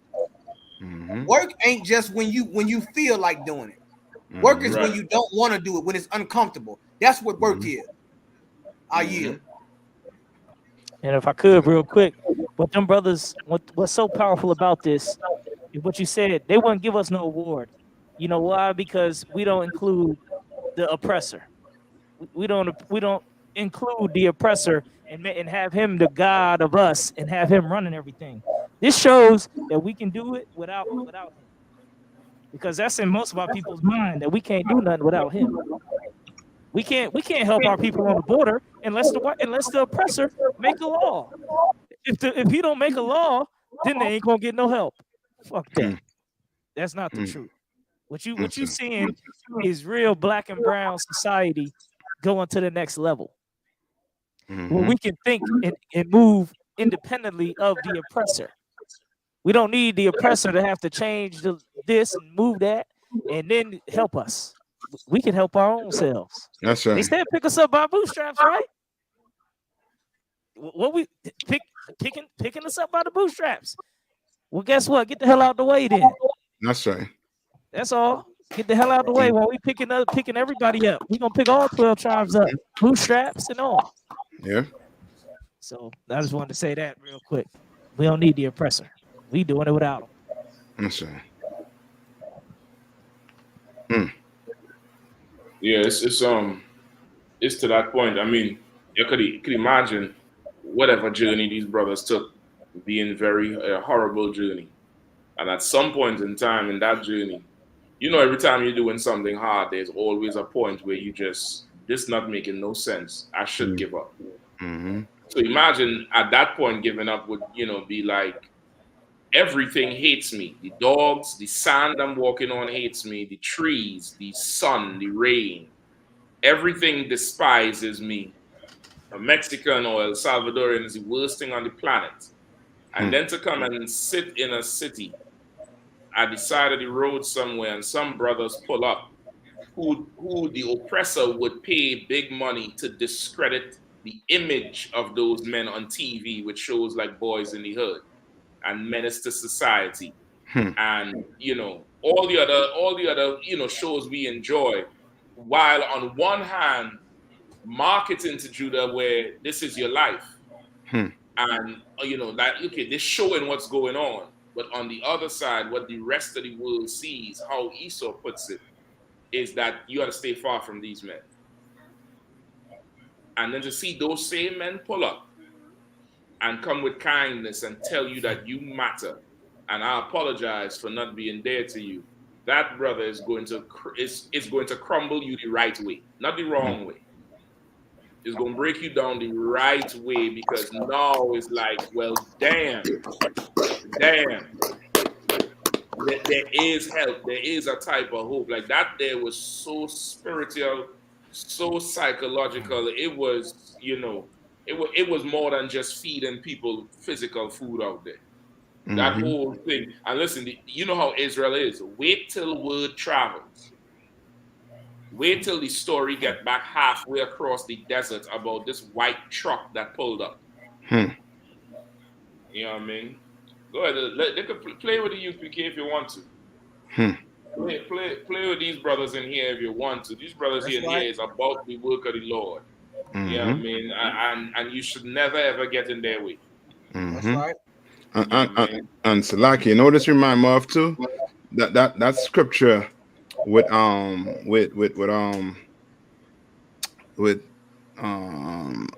what people Ashkenaz with Amalek when he was killing the young and the old of us when we was trying to get get out of Egypt, and we was trying to pass through the land. And this is that right here. They're trying to pass, get through, get in the land here. And guess what? America don't care jack squat about the young and the old. You know, people.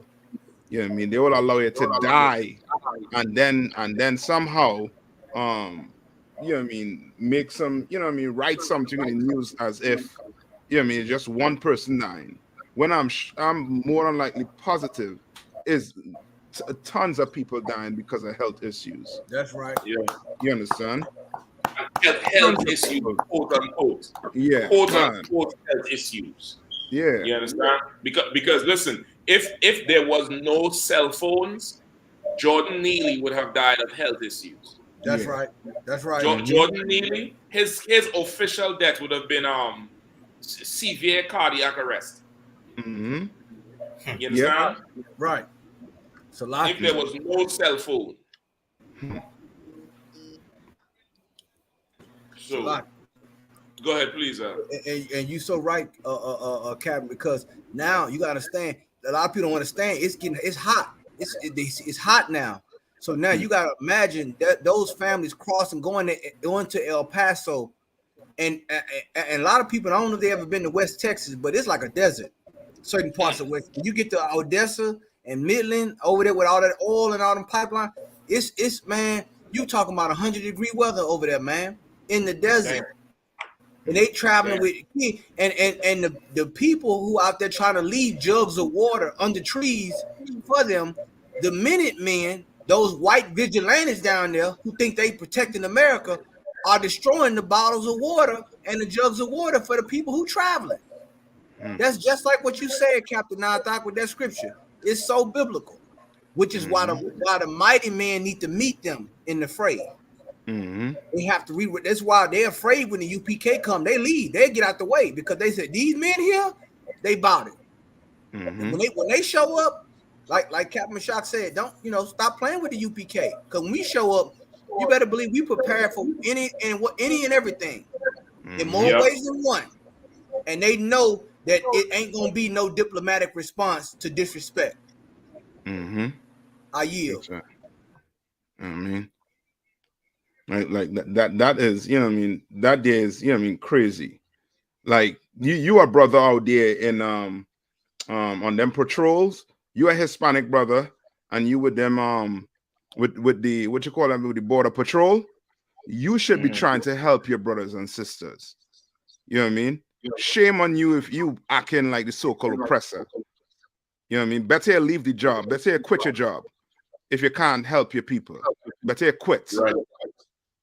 You know what I mean? Right. But if you're in there with that uniform on, help your people, man. Help them. That's right. That's right. You know what I mean? Slack, sir. Yeah, go ahead. Yeah, common concert. It's so heavy what Captain Thak said, that those brothers, they're in uniform. They should help those brothers, because the Lord made it clear there's no middle ground in this. That's why that scripture says, "Get out of her, my people, if you do not want to share her plague," because the plague is coming, and you can't say, "Well, I was just doing my job. I was just playing the middle ground. I didn't take no side," because you have to take a side, and the Lord's not going to forgive, ignorance or just thinking that, well, I was just following orders. Because if you're following orders, you're following orders in the army or military that's against the Lord. That's right. Right, and you're gonna get the repercussions of that. So that's why, if you can't help those people, you need to get out there completely and join people who are helping. Join Captain Yatazar. I mean, he's helping. Join his army. Salak. That's right. And Salak, if I could, pay your tithes, send in your donations. That's it. When you do that, when you do that, you helping our people, man. You funding the machine. That's right. Salak, I yield. Absolutely. Like the time coming our way, people want to choose their sides for sure. Yeah. Gotta choose our sides, you know what I mean? So let's move on now. We're definitely running up the time, we're eating up the minutes. What else we have? Oh boy. Okay. That story with that sister from Mexico, brother. I definitely want to touch on that story, because they trying, it's so layered. It's let me tell you which one it is. Number 10. Yeah, that sister who, she got 6 years for self-defense in Mexico. It's absolutely crazy. You know what I mean? So I got it. Go ahead. Mexico court sentences woman 23 to 6 years in prison for killing the man who raped her, saying she used excessive force and could have just hit him in the head. A young woman is going to be... She have time to just hit him in the head. It's crazy. Go ahead, A young woman is going to spend the next 6 years behind bars in Mexico for killing a man who assaulted and raped her at her home 2 years ago. Roxana Ruiz will be appealing the sentence, which was handed down by Judge Monica Osorio in Mexico on Monday, her attorney said. "I feel sad, disappointed in the system. They locked me up for 9 months. They give me a sentence," she said following the court hearing. If I had not defended myself, I would be the dead one." Her lawyer, Angel Carrera, fears that Osorio's ruling could set a bad precedent going forward if it's not overturned. It's sending the message to women that, you know what? The law says you can defend yourself, but only to a point, he said. He raped you, but you don't have the right to do anything. Judge Rosario backed her. Hold on. The judge said he raped you, but you don't have the right to do anything. And they gotta go look at that judge Passy. Man, listen. That's her attorney talking, sir. Okay, but the attorney is quoting what the judge said. Come on. Yes, and the attorney is trying to say that's what the judge is essentially saying by the punishment. Yep. The attorney is saying that, listen, because this judge ruled in this way in this matter, the attorney is trying to paint the picture that basically you just had to take the rape and keep it moving. Right. And okay, this is really an example of how bad we decayed in society. And I'm gonna explain to you why, right? The judge, of course, is not righteous and not in the truth, and just horrible in judgment, and is doing the very best she can. This is what the judge's fear is. The judge is saying, basically, if I let this woman go, you know how many dead husbands there would be who have not raped anybody. You understand? This here is a symptom of the breakdown of the Black, Hispanic, and Native Indian family. Black, Hispanic, and Native Indian marriages, Black, Hispanic, and Native Indian male and female relations. Not the rape part. That's a separate part. I'm talking about the judgment. The judge, in her mind, is thinking, this woman defended herself. But if I let her go, you know what I mean? And of course, we have it happening in all the tribes. When you talk to some of these sisters in these, these Latin American country tribes, between the cartels, between the Christian church, the amount of sexual assault is going on is ridiculous, right? So that's an epidemic in itself. But of course, just in the 12 tribes of Israel, the dysfunctional relationships in marriages that without even any sort of sexual assault involved, somebody going to the hospital, somebody getting stabbed, somebody getting hot oil poured on them, somebody getting shot. We just saw a month or two ago, some sister down there thinking in Houston, I forget exactly where, blow her husband away on live. They're having an argument, he trying to leave. She cocked the gun and blow him away. Wow.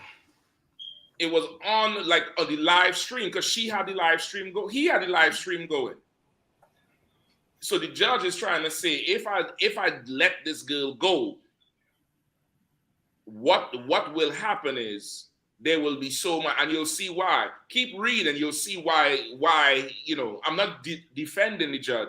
I'm just making you understand the hell we in, where you can't rightfully make a judgment because now Israel is so jammed up. This judgment means something else.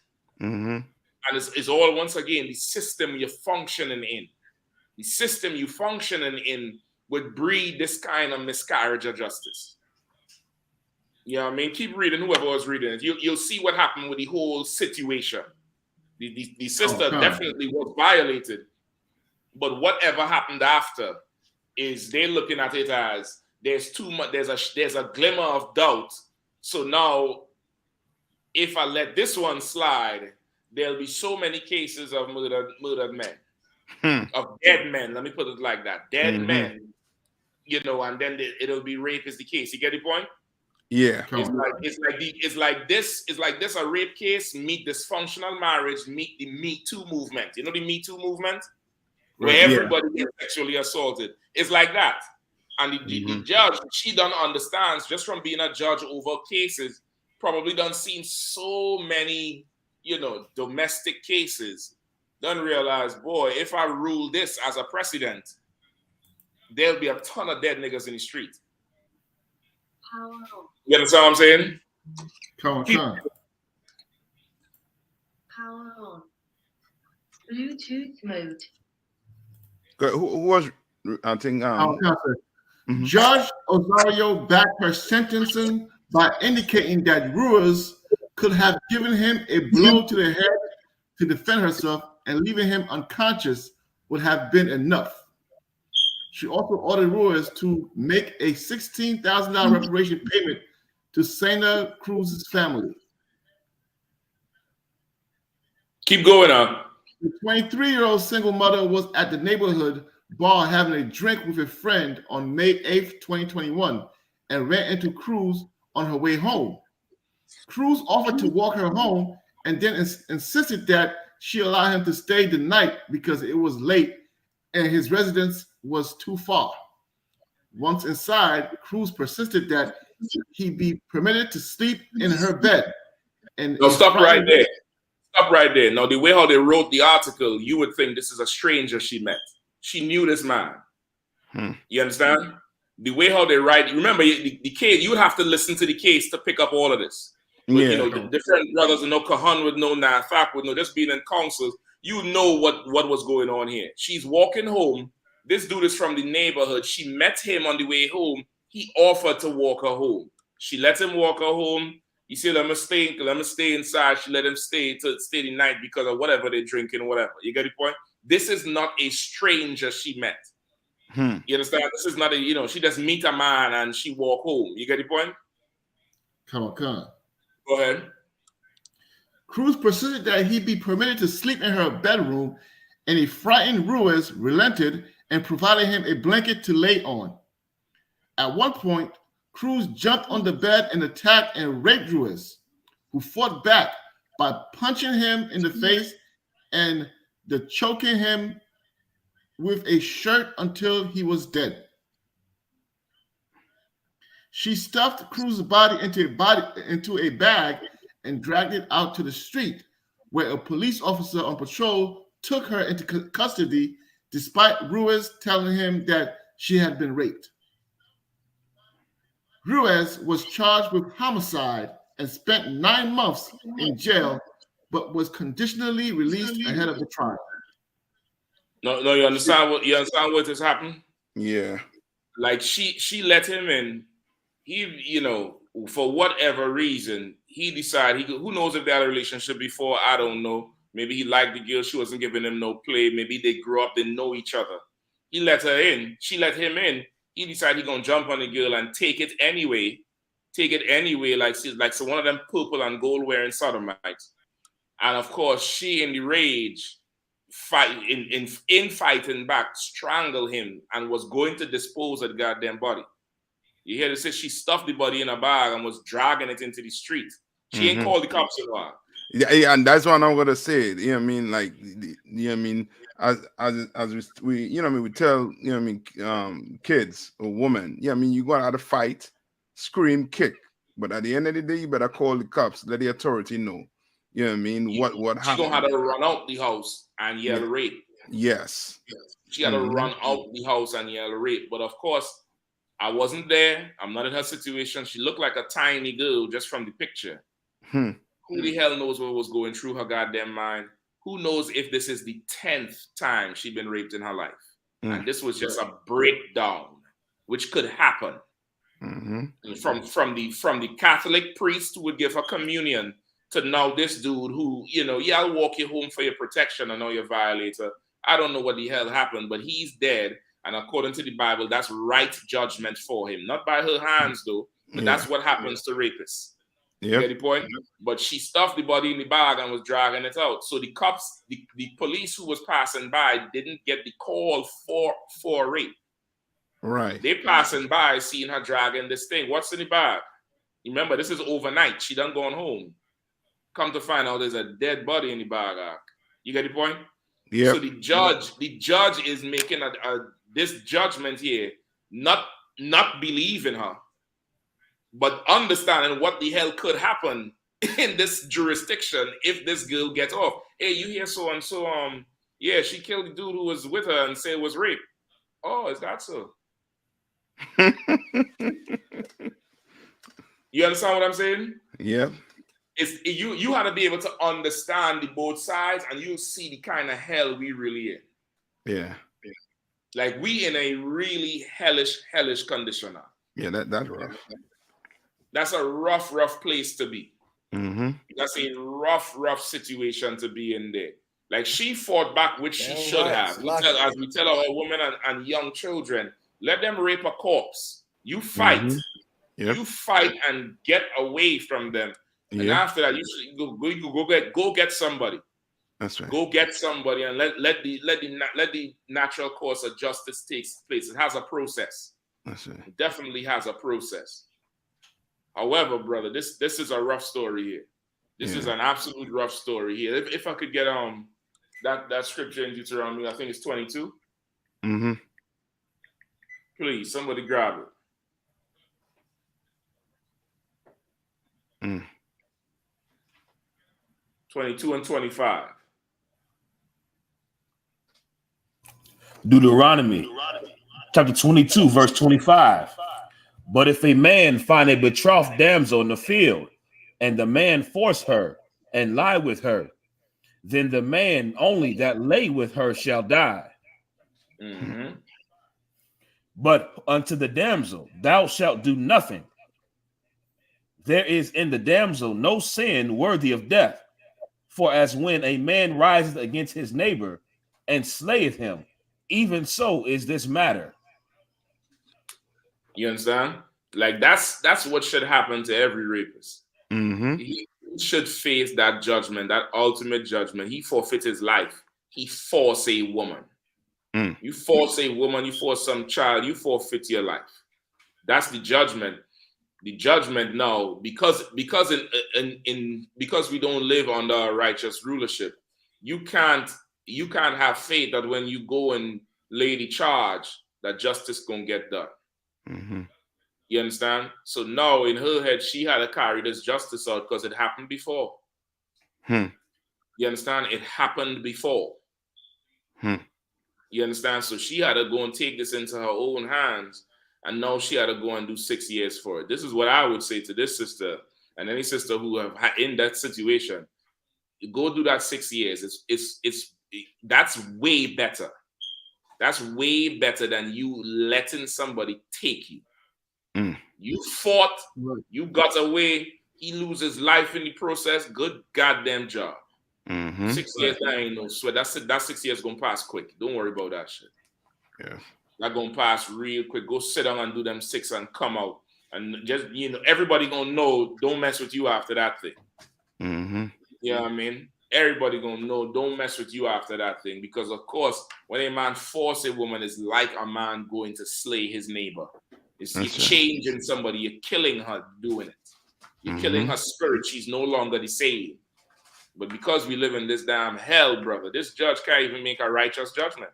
You understand? This judge cannot even make a righteous judgment, brother. Like Israel needs needs to come under the I.S.U.P.K, under command GEN.YAHANNA, and get up in here and get counsel. The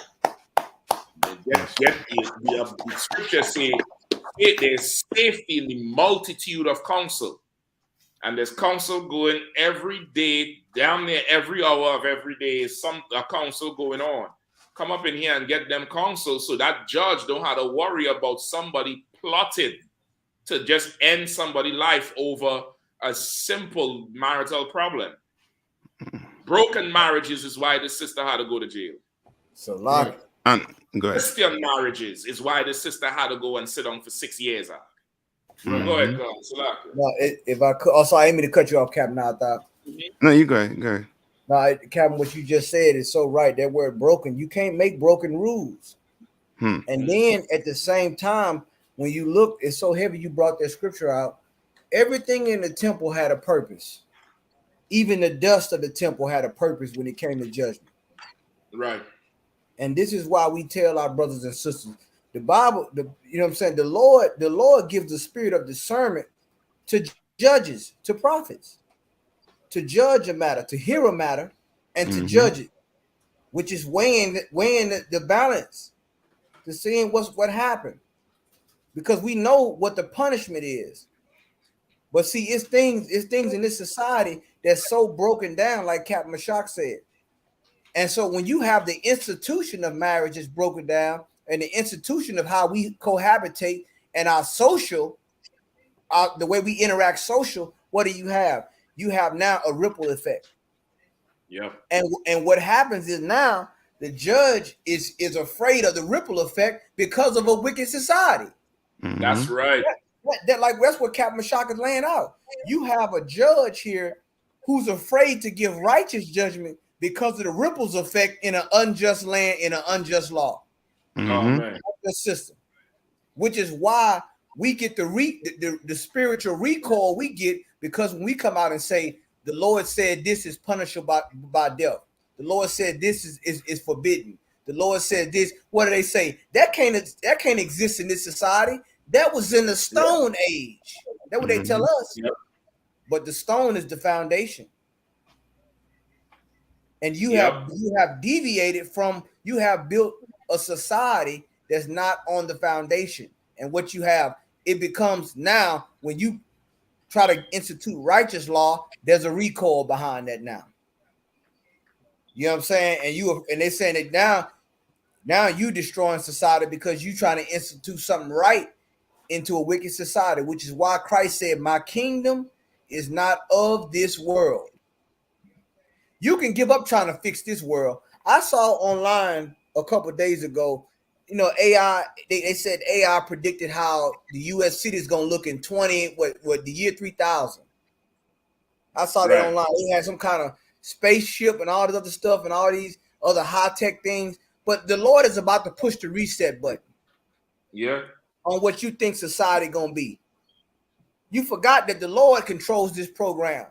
And he going to push the reset button because this land has fallen to evil. The Bible says, if you let sin multiply, the land will fall to sin. Yeah. They didn't never try to root sin out in this place.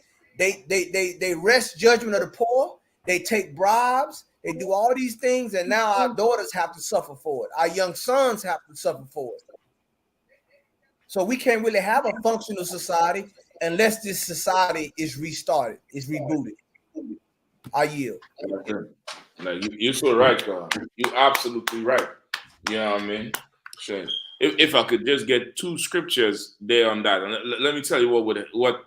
Okay, it wouldn't help in this case because this whole society has to be thrown away. The whole system has to be thrown away. But this here is a fundamental flaw. You know what I mean? And I don't want to play I don't want to be the person to say male versus female, but in this case, I definitely will. This is why authority in Israel lies with a man. And it's a hard decision to do. It's a hard job to have, to issue judgment and make judgment.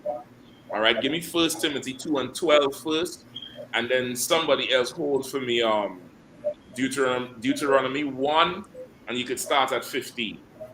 All right, well, give me 1 Timothy 2:12. The book of 1 Timothy chapter 2. And verse 12. The book of 1 Timothy chapter 2 and verse 12.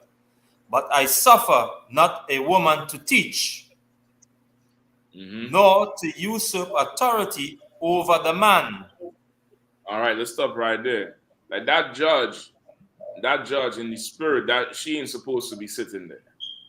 She ain't supposed to have that authority over a man or anything.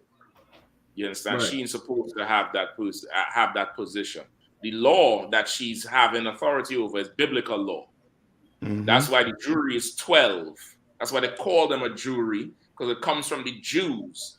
It comes from that. The 12 is the 12 tribes, it's the 12 disciples. You get the point? The whole thing comes from the Bible. So she should have no authority to say nothing there. There should be a brother up there. Not just any man, but a brother. You get the point? Give me Deuteronomy 1:15. This is Moses after coming out of Egypt, when he had to hear the problems of everybody and be a judge over Israel. Go ahead. Deuteronomy chapter 1, verse 15. So I took it. Go ahead, warrior. So I took the chief of your tribes, wise men, and known. Skip back to, let me see, 13. Come on. Deuteronomy chapter 1, verse 13. Salaki, give me one more. Give me one more. Verse 9. Give me verse 9. Come on. Deuteronomy chapter 1, verse 9. And I spake unto you at that time, saying, I am not able to bear you myself alone. Verse 10. The Lord your God hath multiplied you, and behold, ye are this day as the stars of the heaven for multitude. The Lord, the God of your fathers, make you 1,000 times so many more as ye are, and bless you as he hath promised you. How can I myself alone bear your cumbrance and your burden and your strife? Now, Moses here, he is saying, man, y'all done grew into a mighty nation. I can't handle this by myself. How can I alone bear all your problems and your burden and your strife? And this judge here was burdened by societal problems as she gave judgment to this one case. And she buckled. You understand? She buckled. She couldn't handle the whole thing herself. That's it. And go ahead. And to prove your point too, I mean, she ain't said the sister was not raped. She didn't say that. She just saying that the sister should have should have controlled herself when it's something emotionally happening to her. You know what I mean? In that situation, like you expecting her to control herself. Why the rapist couldn't control herself? Why the rapist couldn't control herself? Yeah, you understand? Exactly. She buckled under the situation because she ain't built for the job. Yeah. Go ahead, Orion. Sir, it's so heavy what y'all saying, because when you think back to the first article we read about the leniency on the police, they're giving the police more leeway to be more aggressive. But this sister here, under the pressure of being raped, they expected to control herself and apply the right amount of pressure to knock this brother out, as if she had some kind of training to know exactly what pressure point to hit to knock him out, and then let him lay there and get the police. She got like Captain Kahan says, it's like the scale where you lower one expectation, the other one raises. So this young sister, this child, has to know how to disable a grown man. So with patience and restraint. And not just a grown man in heat. A grown man who is turned on, brother, and is full of ferocious lust. That's a different situation. Mm-hmm. You understand? That's something different. Right. You get the point? And this judge was not judging this one case. This judge was judging societal problems as well, which was wrong of her to put that in. But at the same goddamn time, what the hell is she going to? We living under the devil. It's a lot. We living under the oppressor. Go ahead, Con. Cap, what you saying is nuclear, because for one, how can she control herself when she's trying to fight off someone who's trying to take control of her? So now imagine this. Now she has to control herself. No, she has to stop someone from controlling her, from forcing itself on her. She got to control him and her. So now the thing is, like you said, what's the decimal damage that you can say, okay, I can only hit him 3 times and then he's gonna stop.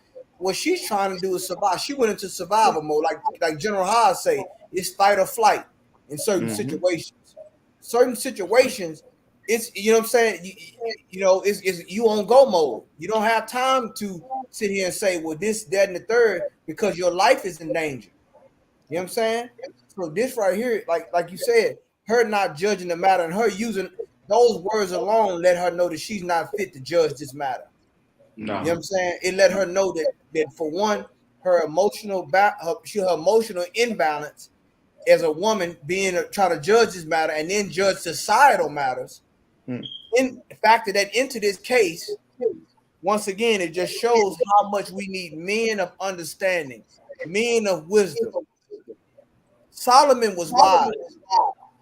Moses was wise. Those men that the Lord appointed under Joshua, those men were wise. Those men saw, they had to be wise anytime you can find a hidden treasure in a tent that wasn't supposed to be, you know what I'm saying, taken during times of war. So those men knew. They knew the circumstance as well as the thing, the events that happened that led up to it, and some didn't add up. So it's just you just so right about this, Calvin, and it just shows why we as a nation need righteous judges. The reasons why we don't have justice in our own community. Remember, the Bible says this: judgment is nigh unto thee. Justice is nigh unto thee. Like you don't have to go to City Hall or the courtroom to get justice. You got judgment among you. Right. If you get with the priests and prophets of the Lord, but these are the things that go on. And remember, that's why they say the law is a practice. When someone say they practicing law, because law sets precedent. When you make a judgment as a judge, whether you use the local circuit or a regional circuit or even down to the Supreme Court, those things set precedents in the land, and they affect many things. Yeah. They affect things financially, everything. They set precedents. And what this judge did, this judge not only set a precedent, but enforced another one. I yield. Yep. She definitely conflate the whole matter. You know what I mean? Keep reading the word. Let me get a few more verses, please. Then we'll hit one last statement about Christmas. Yeah, one last statement. Where is the white feminist movement? I mean, they're always fighting for these things. They are completely absent in anything not relating to them. You understand? And yet these same sisters here are always the first to jump on these feminist movements and try to back these oppressors as if the oppressors care about them. I mean, you got to at least see some kind of, if it's women first, according to the feminist movement, where is the women first? Like, all I see marching in this crowd is Mexican women. Not one oppressor in sight. You know what I mean? Well, that's how they're going to play. So, like, sir? I saying that's how they're going to play. They're going to give them the ideology and let them do the footwork. Come on. You know what I mean? And like that's what I say. If you look at the reports and documentaries in Latin America, it's the sexual assault is an epidemic, brother. So this year was like a more than likely. I wasn't there. I wasn't in the room, but just what was reported. This is maybe not even her first time getting violated. Right. It's quite possible it's not. You understand? It's very possible. Let me get the last few verses. Come on. Verse 13. Take you wise men and understanding and known among your tribes, and I will make them rulers over you. That's what Moses said. Take you wise men, not women. Wise men. Men who are known amongst your tribe. Men of understanding. Understanding what? The law of God. That's it. More than the law of God, the spirit of the Lord as well. The spirit, you have to understand the spirit of the Lord. The Lord is a father first. You understand? And even a father will lay the law and grab the belt and extend mercy. Even he will do that. Extend mercy. You understand? Go ahead. Salaki, just to zone in on a point too. Is what the judge said. The judge said she should have hit him in the head to knock him out, right? Like, you expecting her to do what? Drag him to the lamp, or grab hold of what? The sheet and knock him out? It sounds like it's sound more and more. We stand the story more and more ridiculous. It seems, and as I say, a woman, sad to say, shouldn't be in that type of position. Shouldn't be that type of position. And what also could possibly happen is that she did it after the whole thing. Like she fighting, she punching. Remember, she gave him the blanket to go lay down outside on the couch or wherever else. It could well be that this was after, and he done gone to lay down, and she, strangled him there. Like it wasn't in the court to hear all the case. You understand? It wasn't in the court to hear the whole case. Maybe it was right there in the heat of it, or maybe it happened after. That's why the judge said you could have just hit him and then go outside. But the error I would say she made was putting him in the bag, and she was gonna dispose of that body herself. He was gonna sleep with the pigs out. She was taking him out old school style. Let me get a few more of these verses, because I want to get the brick story before we roll. Okay. Come. Verse 15. So I took the chief of your tribes, wise men, and known, and made them heads over you, captains over 1,000, and captains over hundreds, and captains over 50s, and captains over 10s, and officers among your tribes. Right. This is the structure that Moses set up. This is your judicial structure, your psychiatric structure, your military structure that Moses set up through the Spirit of the Most High to deal with the problems in Israel. Go ahead.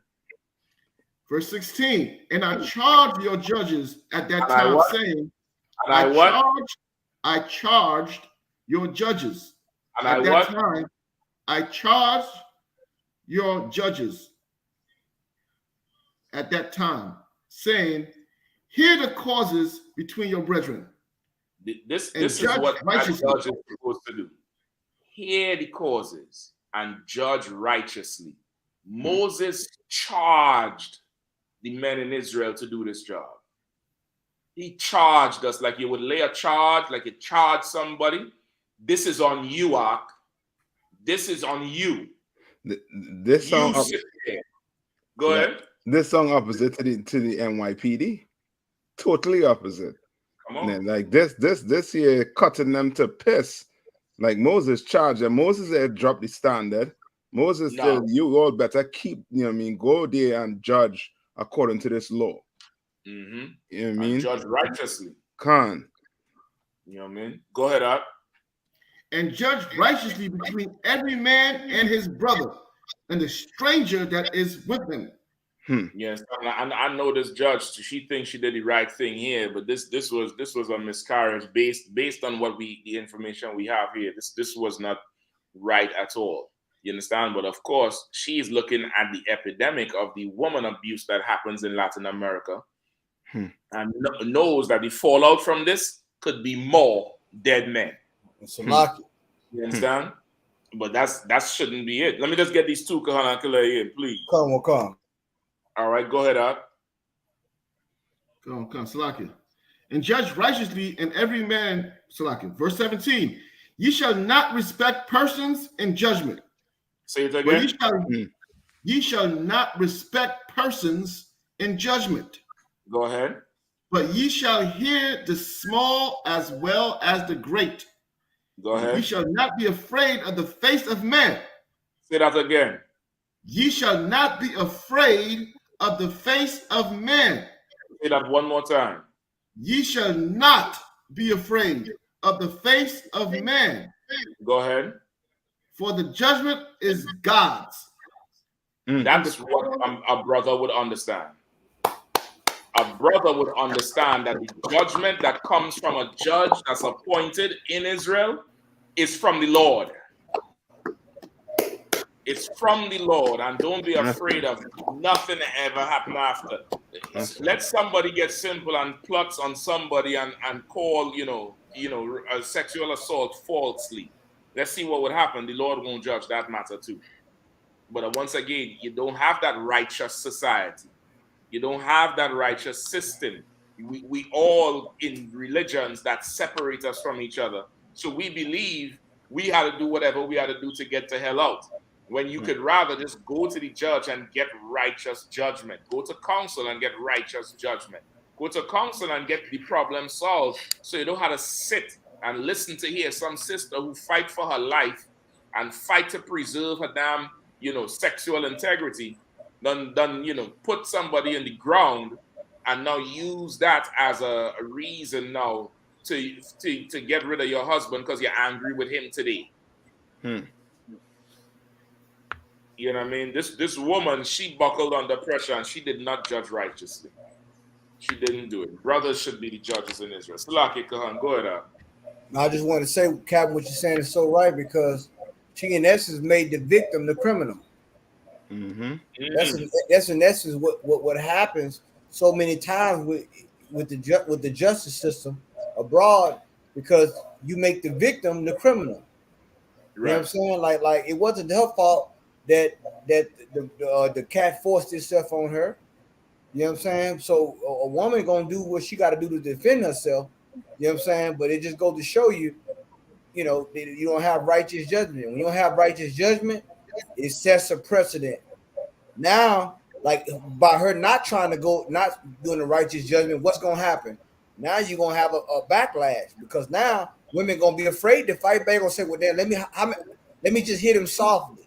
Let me hit him where he won't die because I want to be like her." They gonna get raped. They're going to get raped. That's what's gonna happen. You know what I'm saying?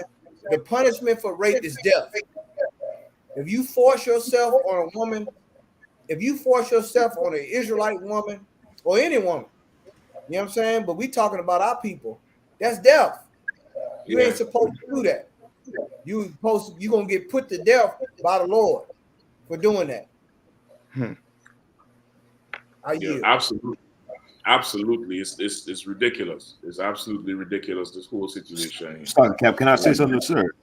Yeah, please. It's like and that's just the spirit of this place in this society, where the victim always gets blamed. Like I was on a TikTok live, and there was some Jake on there, and his topic was Black people are the problem in the Black community. And I got on there and I said, you know, I'm trying to get him to see the root to the problem.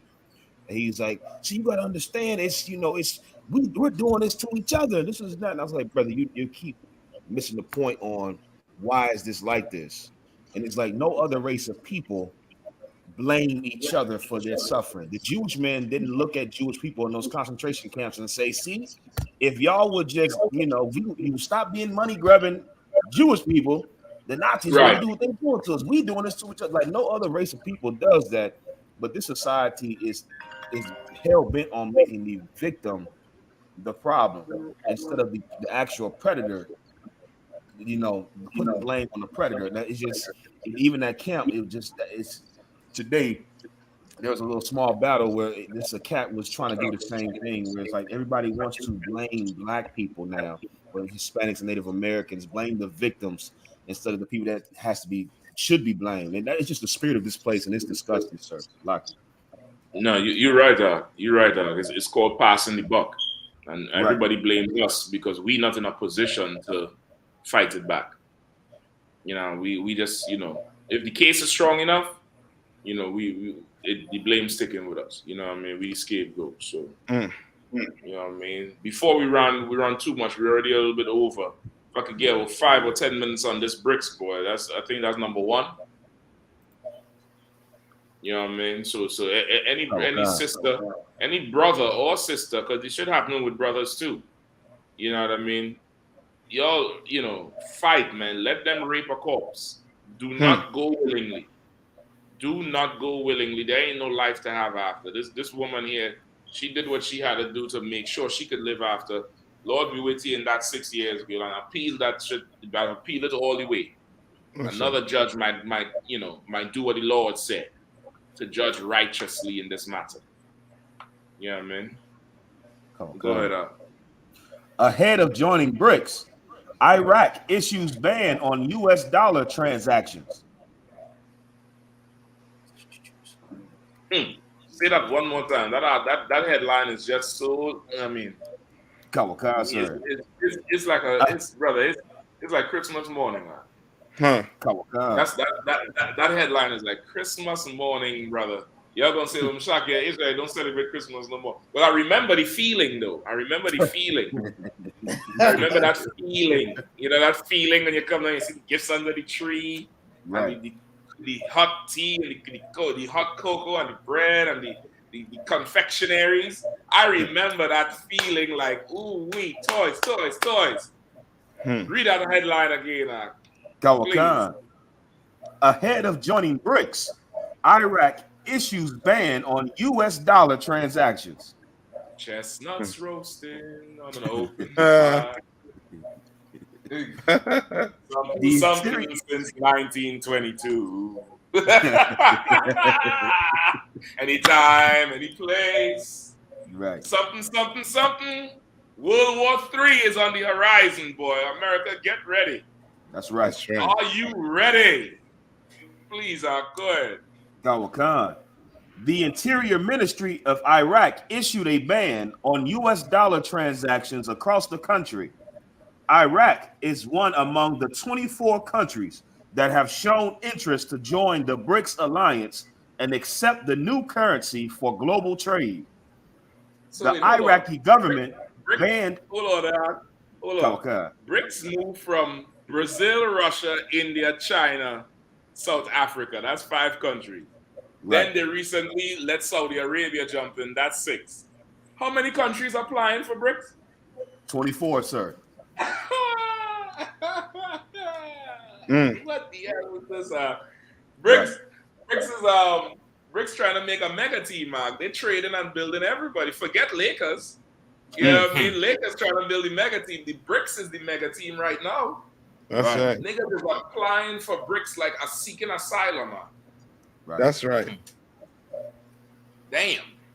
Go ahead. Khan. The Iraqi government banned entities from initiating business transactions with the U.S. dollar early this week. Iraq aims to control the fluctuating black market exchange rate that has been plaguing the country for long enough. The development is also designed to strengthen the usage of the Iraqi dinar and the nation's forex markets. The ministry aims to lower the difference between the official exchange rate offered by the government and the exchange rate that's thriving in the black markets. The move will reduce. So this to go back to the one with the forex market. Khan. The development is also designed to strengthen the usage of the Iraqi dinar and the nation's forex markets. Now, what is forex? The foreign exchange, sir. Okay. Now, does forex have anything to do with that cryptocurrency? I'm not sure, sir. Yeah, that I do not know. Okay. But I thought I heard that forex before mentioned with that whole crypto thing. You know what I mean? Because they're saying the black market value of the US dollar has made it hard for them because they're paying way more for $1 US than what would normally be on the market. That's what they're saying, right? Right. Okay. All right. Go ahead. Khan. The move will reduce dependency on the U.S. dollar and bolster its native currency, the Iraqi dinar. The dinar is the national currency in Iraq. Your commitment to transact in it instead of foreign currency boosts the country's sovereignty and economy. The ministry also pointed out that failing to do so will lead to criminal offenses with punishable crimes. The law will hold accountable anyone who attempts to undermine the Iraqi dinar and the economy, it read. So they're trying to make their dollar strong now. And they want to they definitely want to use this situation with the BRICS to be able to do so. You understand?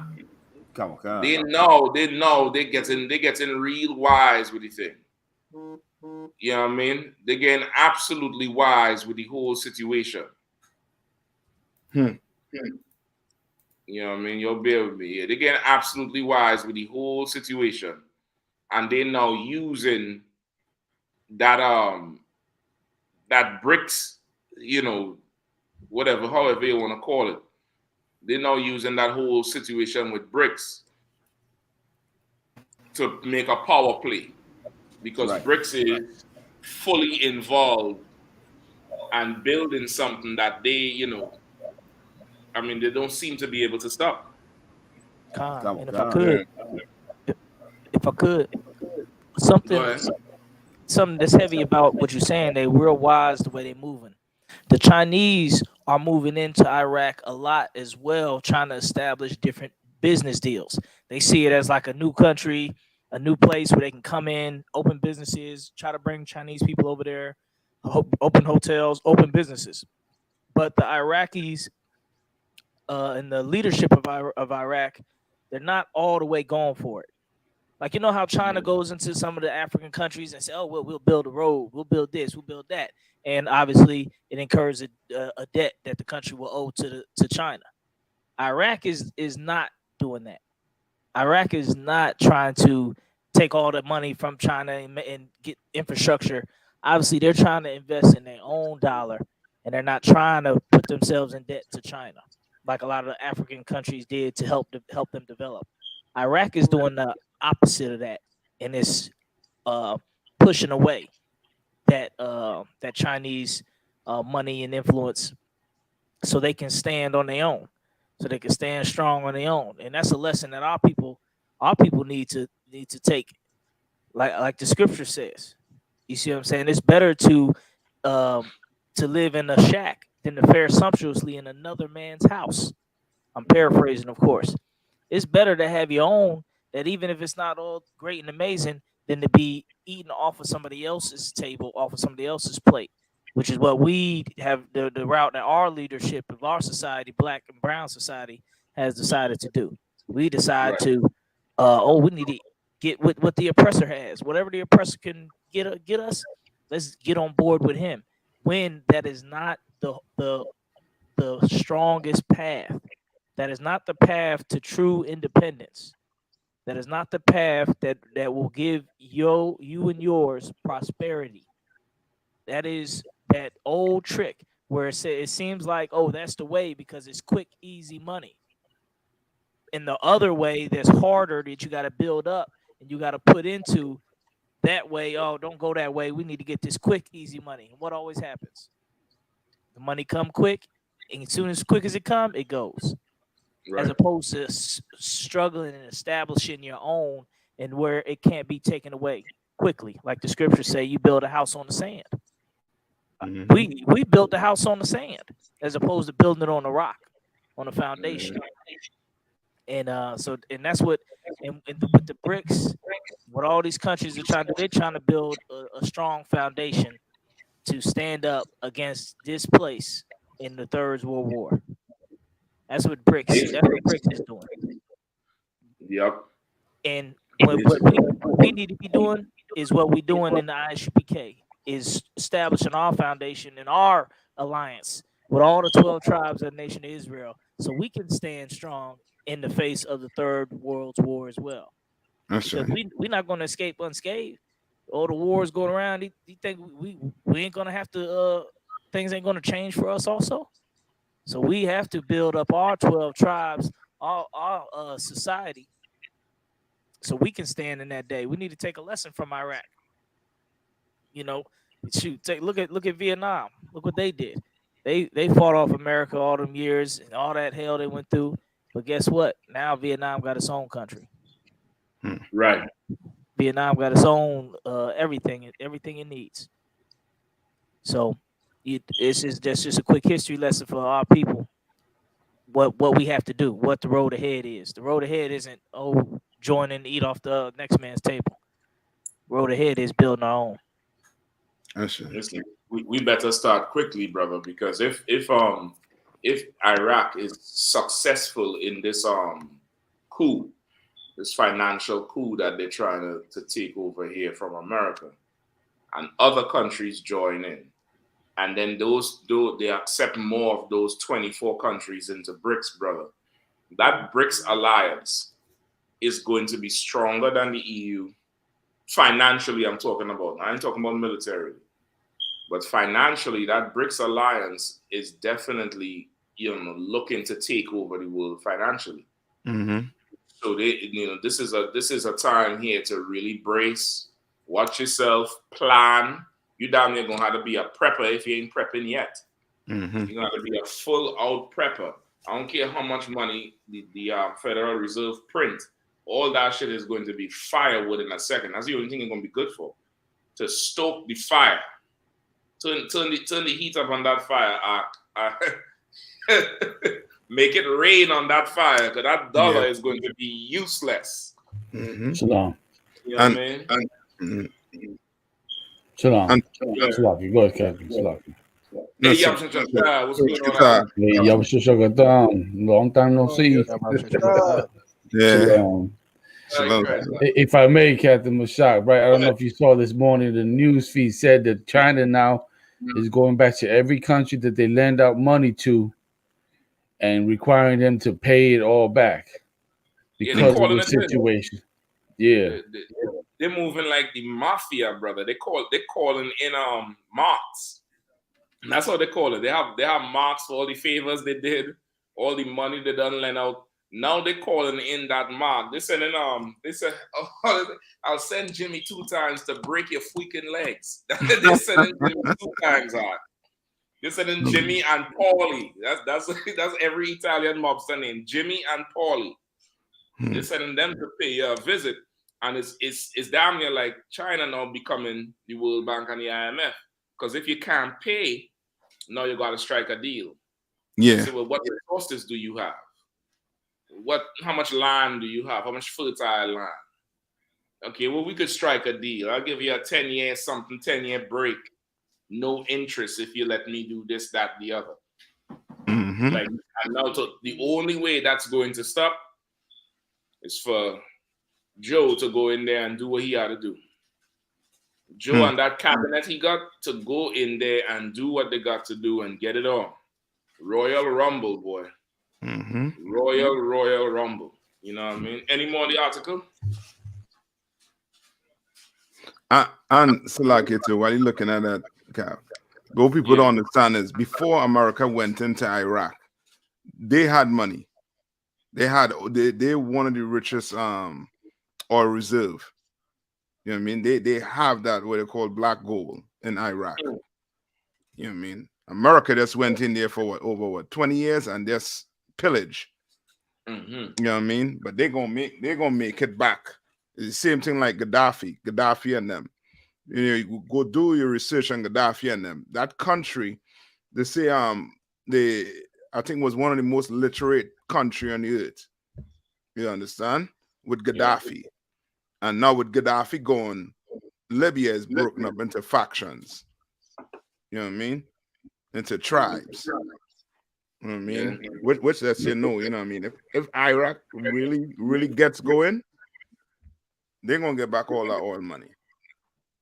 And more. And the thing is, these countries is motivated to bring America to their knees. Yeah. That's the bad part. Like, they don't need much convincing. I can't see a Moabite convincing me on nothing. How imagine how that negotiation gonna go. like nigga, what is you promising me? He ain't smooth, he ain't funny, he ain't charismatic. What the fuck is he promising me? A Vatasaki? Like, damn, man. Go ahead, Claude. If I could, the last time we had good black and Asian relations was the movie The Last Dragon, Rush Hour, and the sales terms half off. The last time that we had any kind of Asian relations, you know what I'm saying, black and Asian relations, because this thing right here, like you said, Cap, like these countries, by them having their own economy or having strengthened their own currency, that's how they establish their sovereignty. Right. On the global stage. Right. And like the Bible said, let the weak say I'm strong. All these countries now, some of them gonna say they strong and some of them actually gonna get strong. Right. But that's what's gonna happen. They're gonna try to strengthen their own currency and they're gonna try to strengthen their own people and say we have our own sovereignty. You know what I'm saying? What we as Black, Hispanic, and Native American Indian brothers and sisters supposed to do is strengthen whereas our currency is spiritual. Right? The Lord said, lay your riches, store up riches, in heaven. The thing, our moral conduct, these are things that we supposed to invest in. The best investment you can make is in your own people. It's a guaranteed return.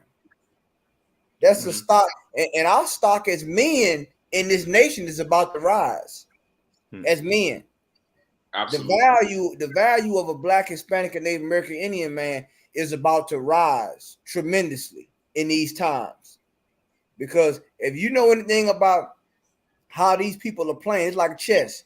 It don't always mean you having the position, you having a certain strength, but sometimes power is executed by position. And how we position ourselves in these times is going to be important. And the way we position ourselves is by following a prophet of the Lord named Commanding General Yohanna. That's right. That's how we're going to position ourselves and how we're going to be able to thrive, not only thrive, but survive in this place, man. Because what does the Bible say? Wisdom shall be the stability of thy times. Right.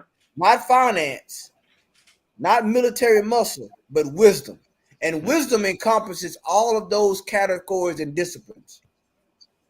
You know what I'm saying? And that's what we need right now. Wisdom is the principal thing. A lot of our people now, they want more closure than clarity. Our people are so damaged and so psychologically damaged, they care more about closure than having clarity. And clarity is understanding. We need understanding, not just of what has happened in the past, but what is going on at this present moment. Because the scripture says this, above all thy getting, get understanding. And if you get understanding, closure will come, easy, because you understand the situation.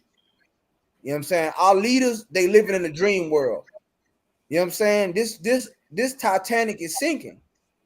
You know what I'm saying? These governments right now, best believe that's economic warfare. What they doing? Yeah. It's wars and rumors of war, like the scriptures say. You got an economic war, you got a cyber warfare, they got all kind of wars going on. Remember, they dropping high top secret documents on a video game website, on a video game blog. I told you, I'm about to download Call of Duty, so I'm about to be on there. I'm about to be breaking in level 3. Yep. Now the Pentagon is closing in a minute. So like I yield. Yeah, man. It's all I'm saying is, as you buy your rations and your drinks and your food and libations and stuff, don't forget your sewing machines.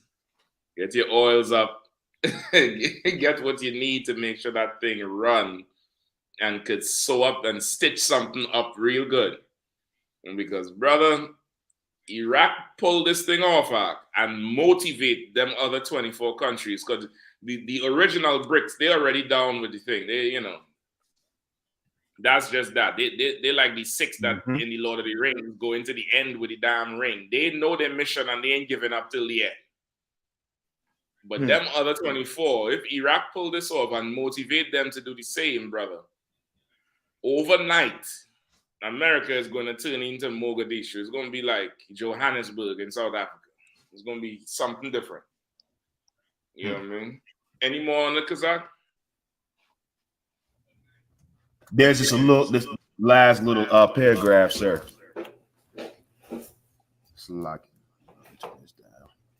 It says, Iraq is looking to join the BRICS bloc in a move to end reliance on the U.S. dollar. The nation is ready to accept the new currency to settle cross-border transactions.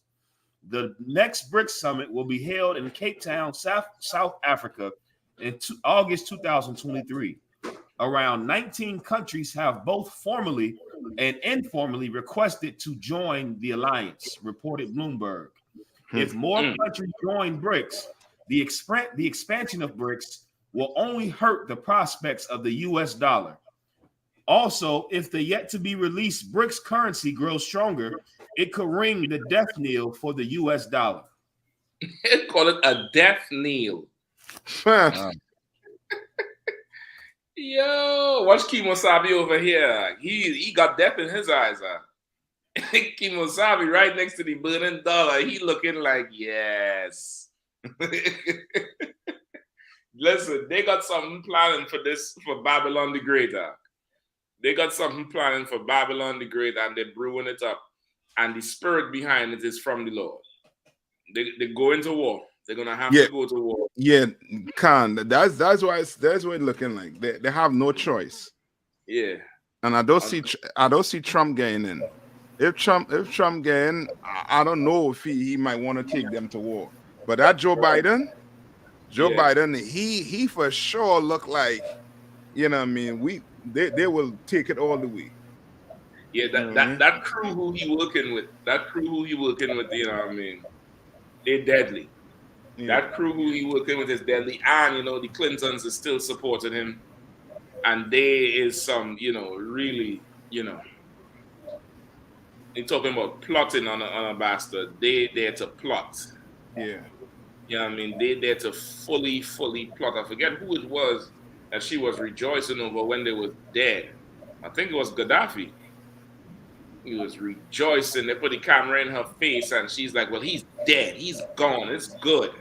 She couldn't even contain herself. You know what I mean? They is going to war over this thing. You want to stop spending our money? No.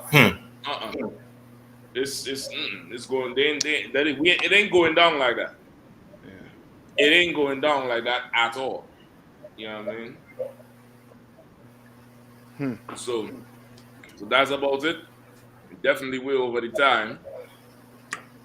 You know what I mean? So what everybody for joining.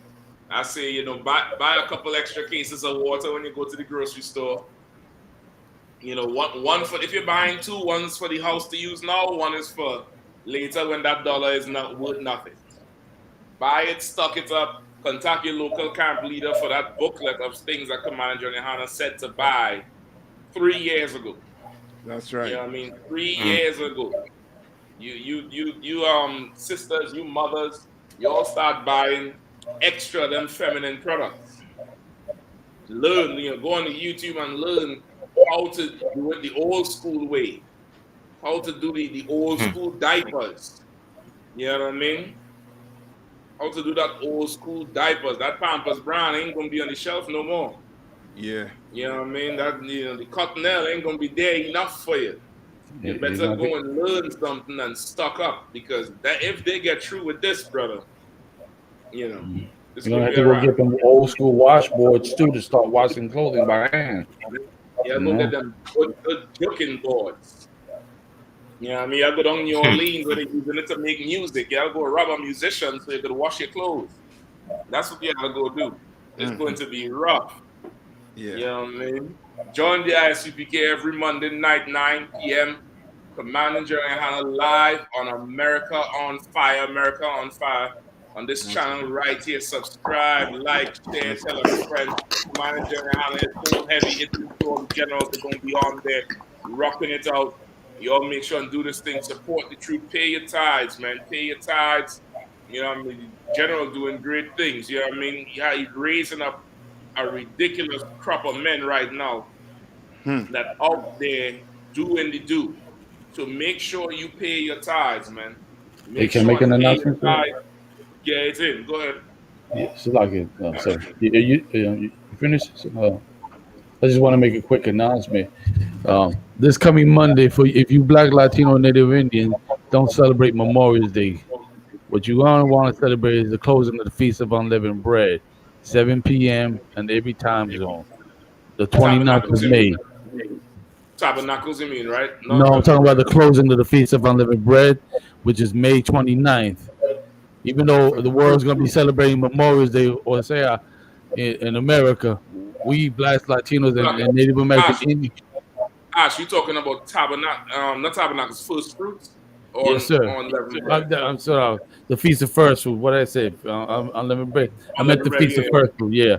Slog on that. I meant the Feast of First Fruits. It's the closing of the Feast of First Fruits, May 29th, 7 p.m., all time zones. Okay, not Memorial Day. That's America. That's not what we're to do. We're to do what the Lord say to do. And I just wanted to put that announcement out there, so that way every Black, Hispanic, and Native American Indian and is down with the I.S.U.P.K. You best come and get into them schools and get with your brothers and sisters to close out the Feast of Unleavened Bread. Excuse me, let's say it again. Feast of First Fruits to lock it. That's all I want to say. They better go memorialize that dollar.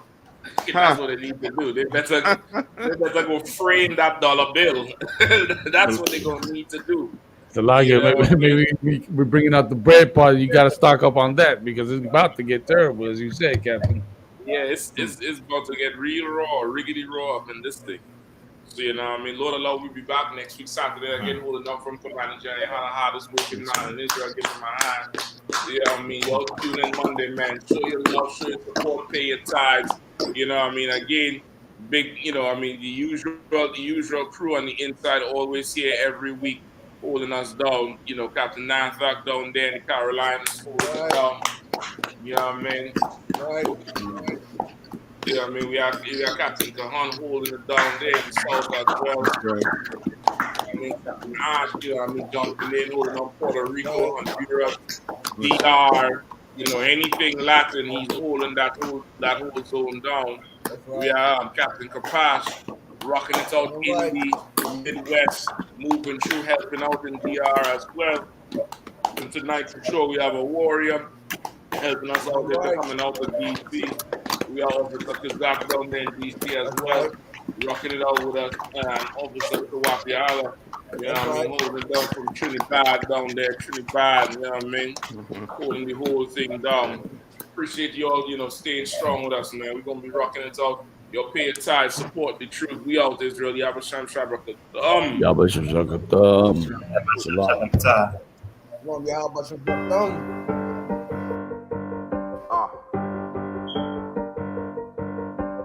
Yeah, I'm on 44 shit, you know what I mean? Busy man.